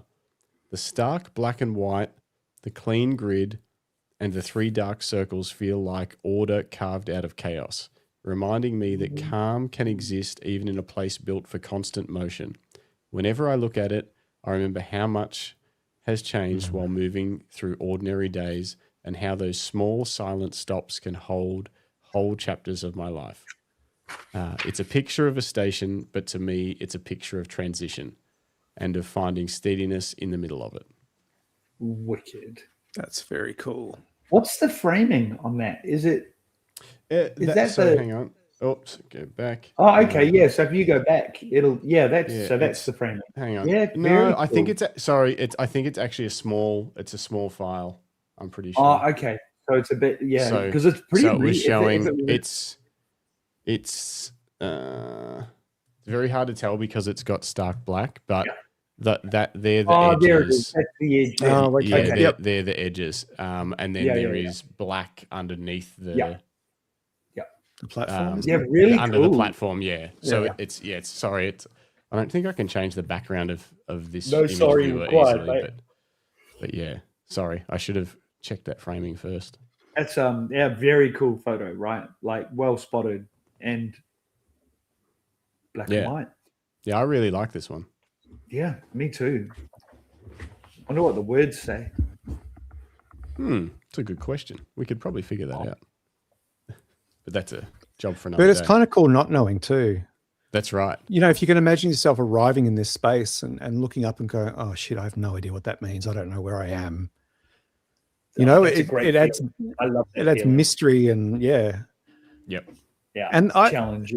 I used to find this going to Japan a lot. I would just get on a random train and get off at a random station. Oh yeah, because there's so much joy to be had just getting lost.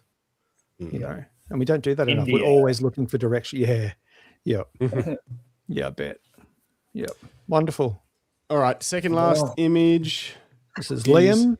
From Liam. Hang on. Why is that not working? Here we go. From Liam. Just resize that again. That's very cool.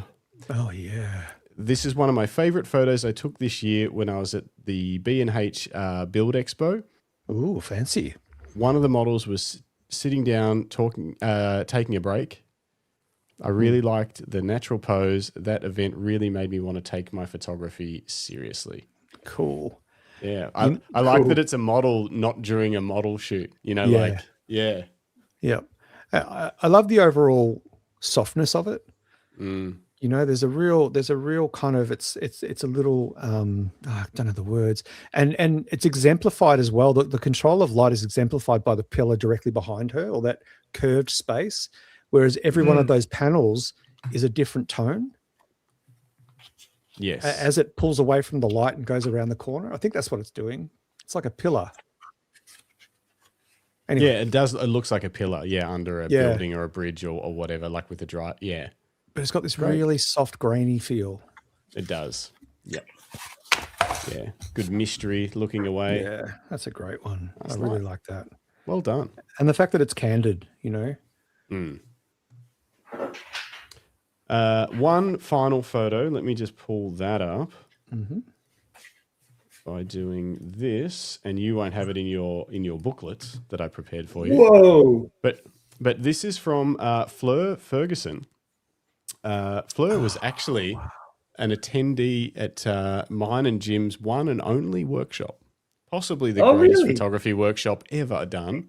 In the history of the world. A 4-day, 3-night camp experience with all styles of photography for wedding photographers. We did astro, we did champagne popping, we did dance floor. We did portraits. Anyway, let's get back to Fleur's thing. Fleur was there and it was awesome. We saw her recently. It was just, so good to sort of, because this was a long time ago. So it was great to reconnect. Okay. Fleur says, totally different genre for me to photograph. Well out of my comfort zone, but a favorite result. Everything aligned in one quiet moment. The stormy sky, the soft light catching their coats, and the gentle rhythm of the giraffe moving together. It feels timeless and calm with a sense of connection and story rather than just a scene. Camera settings were Nikon Z8, the Nikon 180 to 600 at f6.3, 530mm. So, yeah, that lighting's epic. It's like, that's epic. That is epic. So it's image number 40, the final image of tonight's 40. Yeah. That was number 40? That was number 40. Sick. So yeah, that might not have been on your sheet, Dennis. No, it's not. I'm currently coagulating scores. Yep. While you do that, I might do a quick recap just through the images fast from start to finish and just read the numbers and names out. Oh, 41? Really? Couldn't have been. Unless I counted something twice. No, I got 40. I think it's 40. Yeah, everyone's stoked with the light. Anthony Stonehouse says, nice colours and light, gorgeous lighting, Fleur. Yeah, great work. All right, I'll quickly whip through them while you guys do some tabulating on your stuff and some thinking. I'll whip through them and I'll try and call out which ones are the guest ones too. So number 1, Paul Carpenter, which is the lighthouse image. Number 2, Paul, I don't know how to pronounce his last name, Comeau, Mississippi River. Number 3, Felicity Johnson flick, and the macro Wasp, which is currently zoomed in. Whoops, sorry. That is a sick Wasp. It's a sick Wasp. It's also zoomed in. Number 4, Phil Thompson. Oh, damn, that's right. That Milford sound. Number 5, they're all zoomed in. Hang on, let me see if I can resurrect these. No. Number 5, David Leporati, the bee. Number 6, Jason Dargan, Chillinit. Yep. That's how my wife greets me in the morning. Is that how you look in the morning? I doubt that. Dennis! And he's like, what's up? Good morning. Number 7, Andrew Connor. Oh, I got to fix this zoom. Hold on. Just give me 1 second.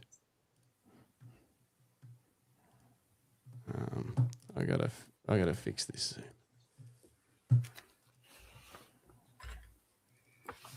Okay. Share screen. Get this back up there. Yeah, that worked. Okay, better. Number 7, Andrew Connor. Now Buffalo. Sky cloud inversion.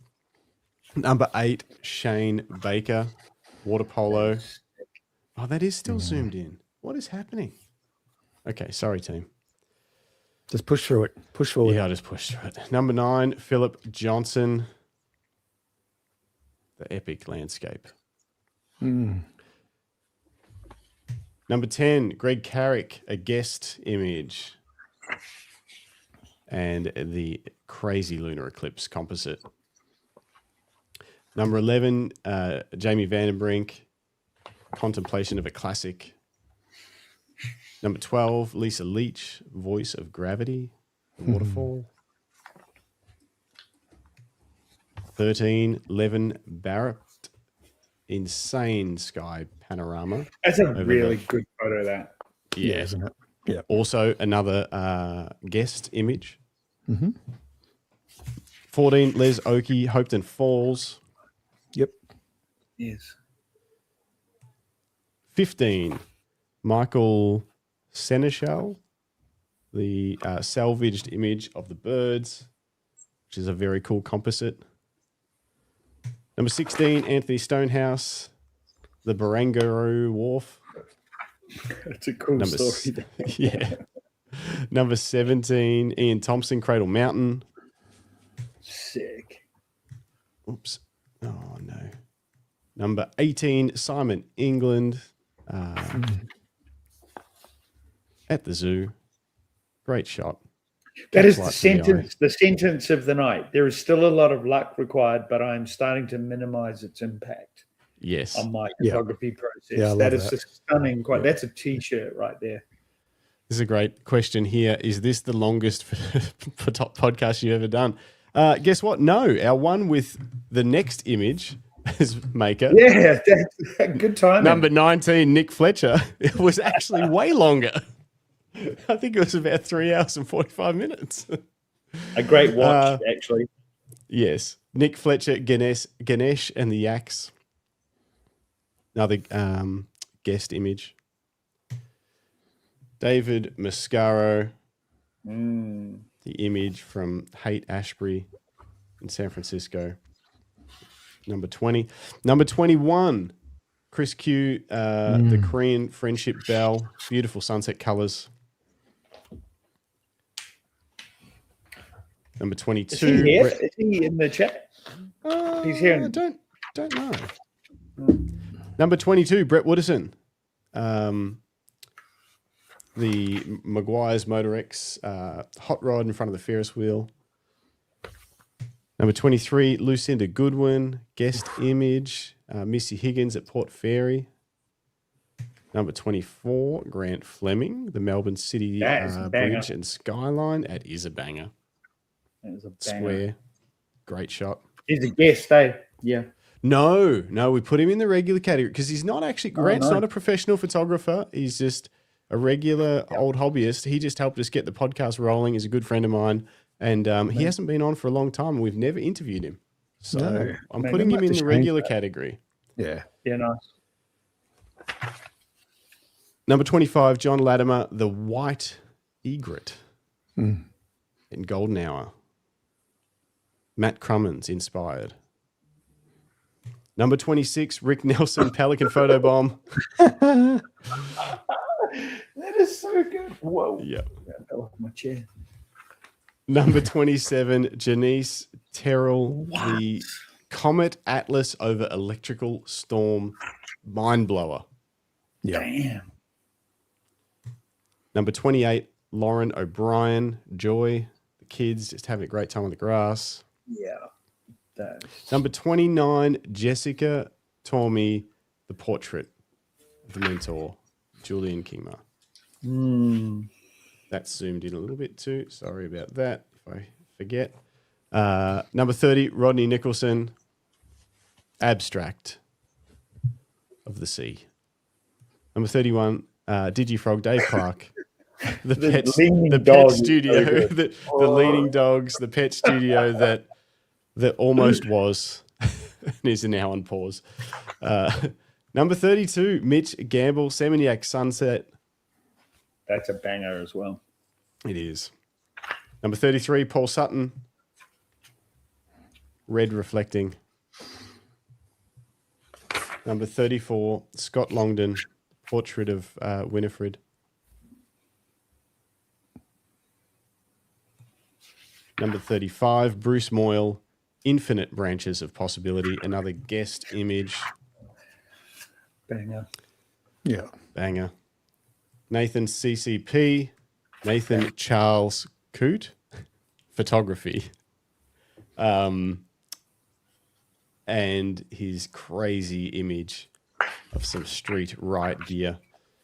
That was number 36. Number 37, Tina Moriarty. Where did it say back here? I think Rick said she wanted to enter and used her old email as it's Tina Nelson. She follows me around when I take pics. That's so cool. That's really cool. Rick Nelson's wife, Tina Nelson, not Moriarty. The boat covered in birds. Great image. Number 38, Christian Margits.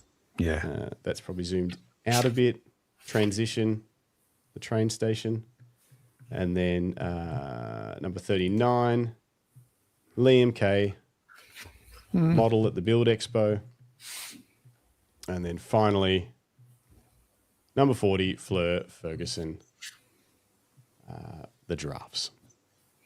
That's them all. All right. Shit, man. Woo-hoo-hoo! What a bunch of banging photos, man. I was not expecting that. Yep. Tricky Not to expecting. choose.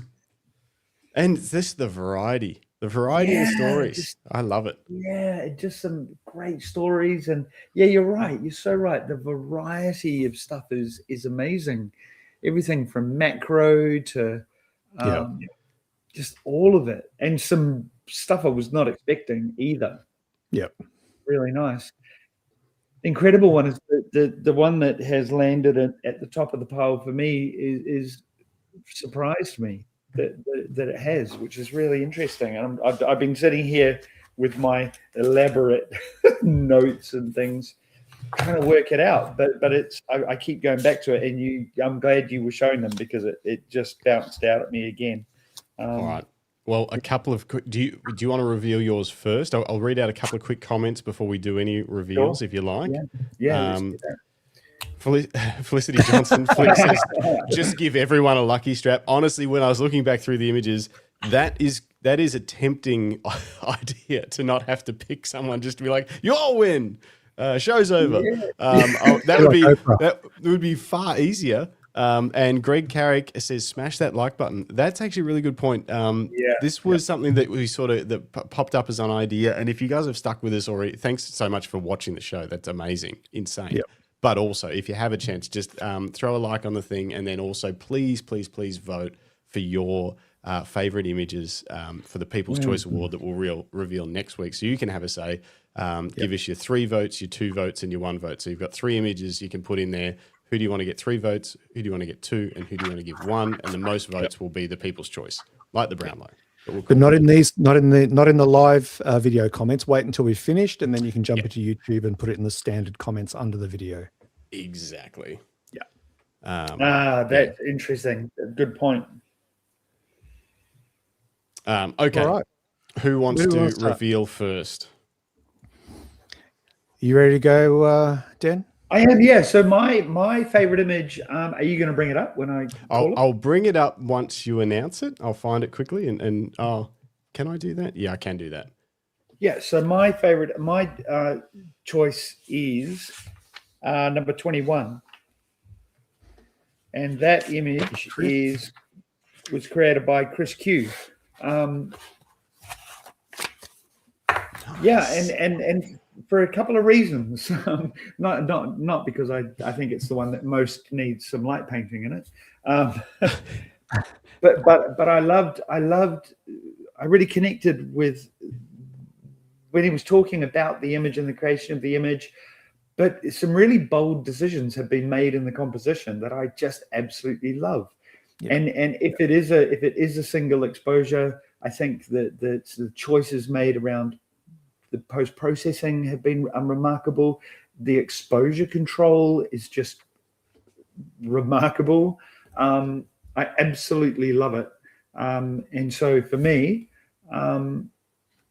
that's my favorite image of the year. And part of it is not just the words that he's used and technically, but it's an image that I would love to have taken myself. Because I can feel, I'm kind of imagining how and all of those things.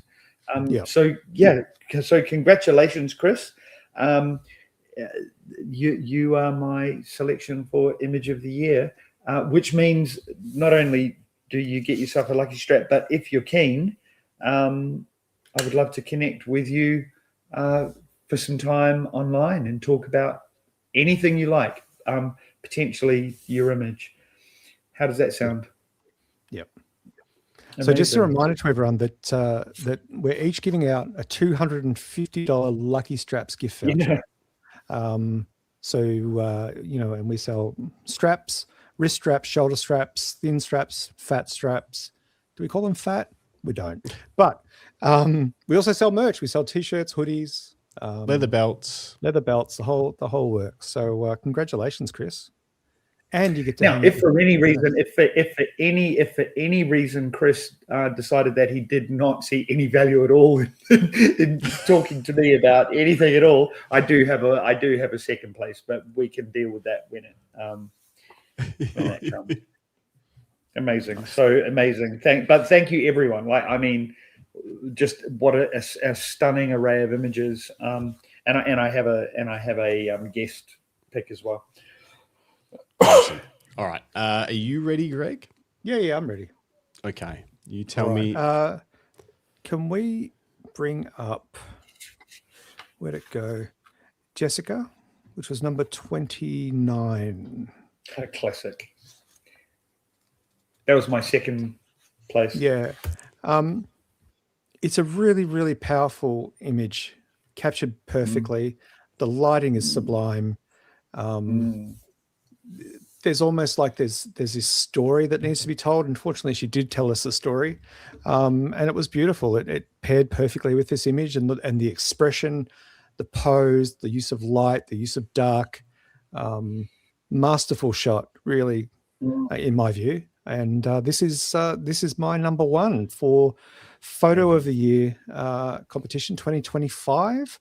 And you've just won yourself a $250 Lucky Straps gift card.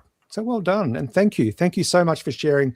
You know, it's easy just to send someone an image and say, here's the photo I shot, but to tell the story behind it and to link it to how that's valuable for you as a person and how that relationship works is absolutely magical. So thank you.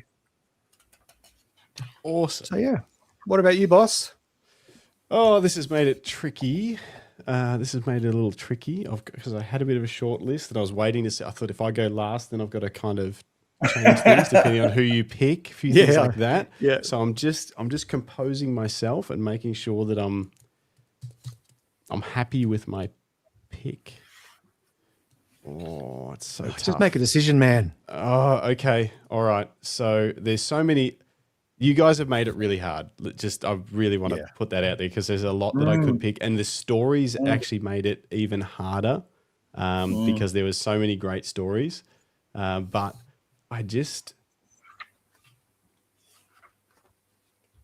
know why, but this just got me, and I don't know what about it got me. So sorry, this is number 4, Phil Thompson, the Milford sound photo, and it just when I was looking back through them. It was something that I think when I first saw it, I was like, oh, that's sort of a photo of the boat's wake, but then when I saw it bigger and saw the boats on the side and the storm and all, and I think maybe because I've been here and I saw it not in these conditions, it was way more favorable conditions and it was still kind of wild. This looks really wild. And I don't know. It spoke to me. So Phil Thompson was my pick for Image of the Year, but I did also have so I had a few other people written down. I've got to make sure I make notes of all this stuff. Should we give out some runner-up prizes maybe? So that's what I was thinking. And I've got a few written down. A few. We'll keep it quick. A few quick honourable mentions, and I want to kick one off with the first one. I want to kick off is just Les Okey for just a cracking waterfall shot. Just a great waterfall shot. It was right there. So it's funny. I had three here, 21 and 29, 21 and 29. So the portrait and 14. So the waterfall, they were my 3 to. You can't see it, but they're all written on part of my So they all struck a chord. They all struck a chord with me for sure. Greg, have you got an honourable mention? Well, from non-guests, so community members, I give my honourable mention, and I'd love to gift a $50 Lucky Straps gift voucher to Flick Johnson for her macro shot. Yes. Yeah, really, really amazing composition. Beautiful capture, really, just in every way. Yeah. So I've got to find an honourable mention that's not one you guys have already picked. It'll come. Yeah, it'll come. Please hold, caller. Well, you don't have to pick one. No. Man, there were so many good ones that. So another So many. honourable. Where is it? I love, something that is punching me in the balls is Grant Fleming's City Bridge image. Yeah. And I tell you why. I tell you why that keeps coming back to me, is because it's unusual. But like there is something really special about that image in that not just if you didn't know it was Melbourne, you would go, holy shit, look at this water is soft about this old bridge, the composition that going like it's doing this Z thing and the colors. But knowing it's Melbourne, it just adds this whole nother layer of whoa, because and what the other thing I love that so many people get so wrong is it's muted. It's punchy with the colors, but they're not. It's like 5% on the side of awesome, when the 5% the other way can end up quite gross. Yeah. And the other thing I love about this image, A, is the 1-to-1 ratio. Yes. But B, is that nothing in this frame is competing with anything else in the frame. Nothing competes with another. Like it just all stands very solidly in the frame. So that's my pick for runner-up. Yeah, crazy. Nice. There's so many. I don't know. There's so many. I'd love to pick more. Like the first, we led off with this one. Great shot. Like there's so many. I could. Yeah, they were all wonderful. It's going to be interesting to see the. It's going to be interesting to see the viewers' picks. Yeah. Don't envy them. Okay. Should we quickly allocate the glory? Let's allocate the glory. This is tough. How are we going to do this? One each, maybe. Yeah, I've got. we can't give away 3 glory. Well, one each, and then we'll vote. Oh, like who's your favorite? And then I see what you're saying. Perfect. And then we'll make a decision. Maybe the chat can help sway our decisions too. All right. Have you got yours ready? I do. Couple of quick honourables. Greg Carrick for technical prowess. Gosh, that man knows a camera and a lens system like no one else I've ever met.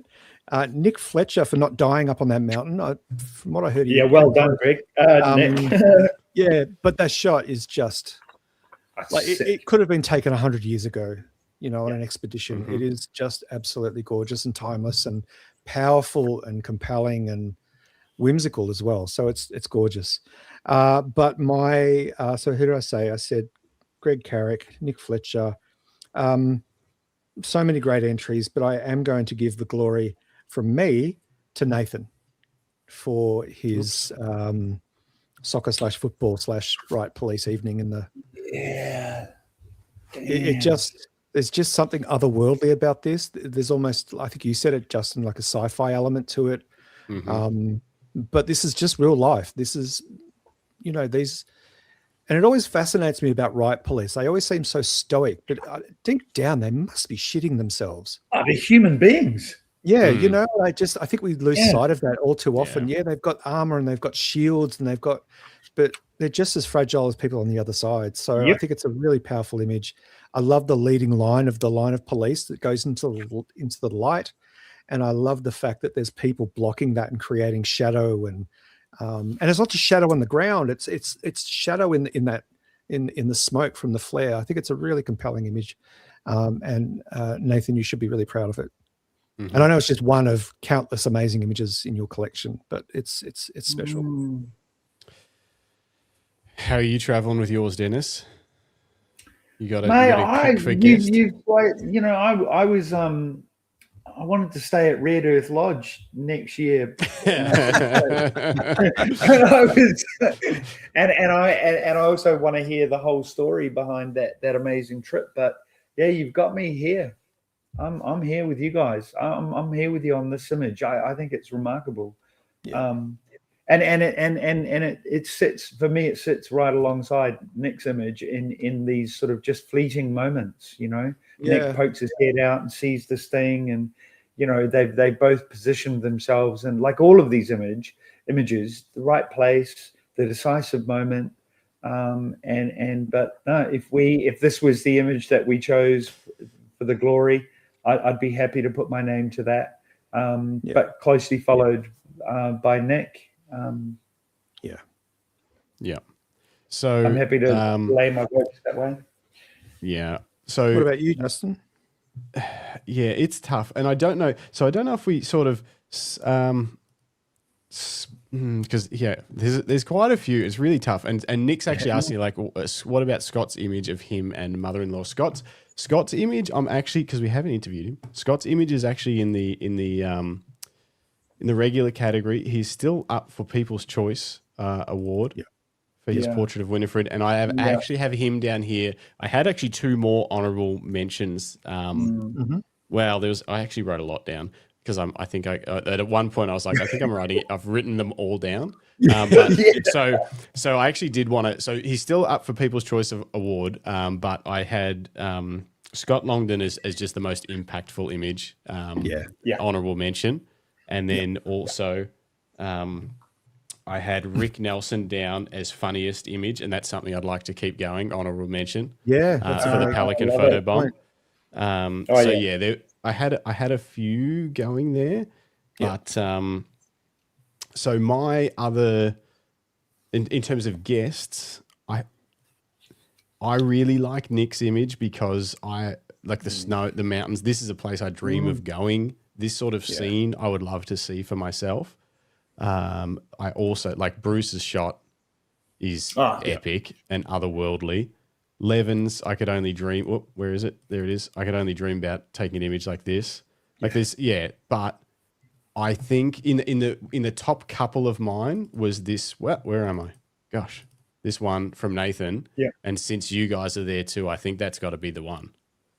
I think, I mean, hang on a sec. Hang on. We forgot to mention Nick actually took that shot handheld. With no eyes. That's true. Handheld.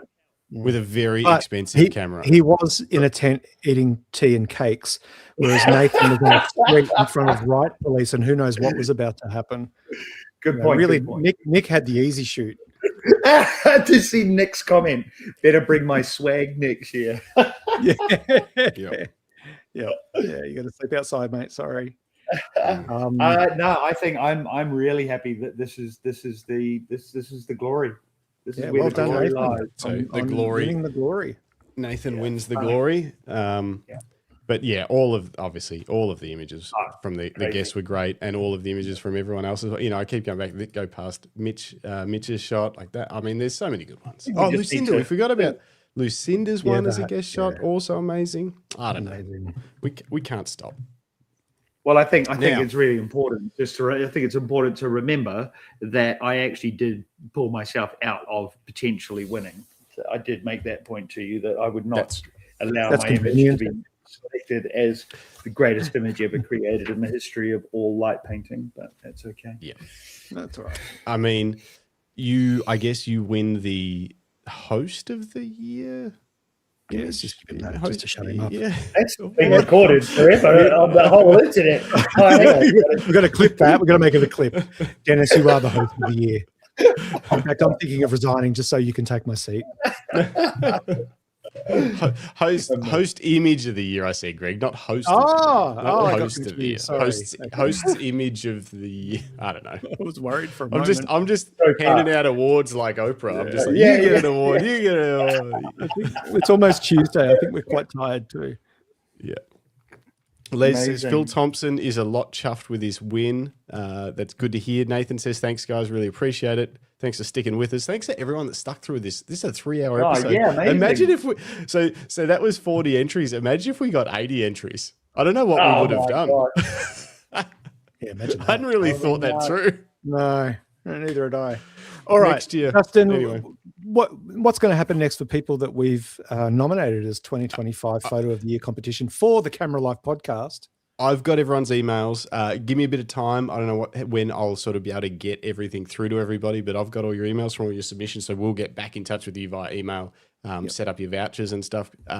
You'll get put in touch with Denis, Chris, Q, and And we'll go, we'll just go through it like that. And then next week, super important show, back to regular scheduled programming for the Monday night random shows, except we'll be doing the unveiling of the People's Choice Award. But that means you guys, if you're listening on Spotify or whatever, Apple Podcasts, we appreciate you. You haven't seen any of the images, so please come over. Hang on, that means you've listened to a 3-hour podcast and not seen it. You won't be listening right now. Look, if you're hearing me right now, please come to YouTube comments and put in there your votes for 3 votes, 2 votes, 1 vote for your People's Choice Award photo of the year. Yep. Please, please, please. Yep. I'd be impressed if anyone's figured this out. Oh, yeah, your laser beams. We should make you bigger so people can see them. Hang on. See this? Look at this. Took him 3 hours today to set up his laser beams. 3 hours I spent in here. Oh, that laser beam's moving. Oh, so is that one. No, so these are real. So these are actually lights. Oh. Yeah, and it's about this. So this line on my arm, it's a portrait. On my website, denissmith.com.au, galleries, By the Line, it's called. I'll leave that there. Thank you. All right. Anything else you want to promote, Dennis? Anything you got coming up you want people to know about? No. Look, we've I haven't even done the promo video yet, but yeah, Adam Edwards and I are doing our Lake Mungo workshop in May. That's a 2-night light painting / workshop, landscape light painting workshop at Lake Mungo, which is wild. But no, man, I'm pretty much starting to my counselling. I'm going to be the next like it's on. Your real job. That's my thing. Yeah, that's my thing. Nice. Yeah, I'm going up to a bit of travel coming, all of that, and just this is another. I'm really looking forward to this year with the podcast and stuff. Just again, lovely, and what a buzz to be here. Thank you so much, Dennis, for helping us do this. It would have been sure. It wouldn't have been as fun without you, that's for sure. Yeah. And it would have been one less prize. So one less prize, that's for sure. Look what you've done. Look what you've done. So we really appreciate it. Pleasure. Are we ready to wrap, do you think? We are. I got to get to bed. Same. We ran over time by an hour and a half. Just before, nothing ever goes to time. Just before we do wrap, once again, thanks to Dennis Smith for joining us tonight, for providing amazing feedback on every image that was on display, but also just for hanging out in the chat and supporting us and supporting you guys. And it's always a pleasure to have you on the show, Den. And again, congratulations. We are incredibly proud of you. You seem to be always busy, yet somehow you found time to finish a course, to get a qualification, to make a difference in other people's lives. That's pretty phenomenal, and we're proud of you for it. Thank you. I'm going to start crying again. Justin, let me tell you what you've done well. No, it's going to be a short show. And that's all we have time for. That's all we have. Greg's gone. But look, on that note, this has been the Camera Life podcast. It is the 5th of January, something like that. It's almost Tuesday. And we are so grateful to everybody who submitted photos and stories and hung out with us to celebrate what we all love doing, which is, seeing the light, chasing the light, capturing the light. It's phenomenal, and we love you all for it, and thank you very much. But let's play the music, and the boss can say some goodbyes. It takes courage to put your photos out in public, by the way. It does. Thanks, everyone, for sending them in. It does take courage. Digifrog's going to bed. Thank you. Rick Nelson says, awesome show. Thanks for a great time each week. Mark Blothoff, great episode, gents. Great format. The story behind the images was a really nice touch. Well done. Thanks, Mark. Just noticed you got 2,080 subscribers. Was that the goal for the end of 25? Yeah, we made it to 2,000 subscribers. Woo! Yeah. And I'll see you at Lake Mungo, mate. Oh, yeah. He's keen. He's going to be there. Greg Carrick's into his 3rd radio show. Rodney Nicholson, awesome night, everyone. Classic. Les Okey, thanks to everyone for the fun, the feedback. What a great night celebrating everyone's photos. Thanks, guys. Thanks, Good to see you. Prawns are going back in the fridge. That's a shame. Yeah. All right. Thanks for a great episode. Thanks, David. Great image. Great everything. Goodbye. See you guys.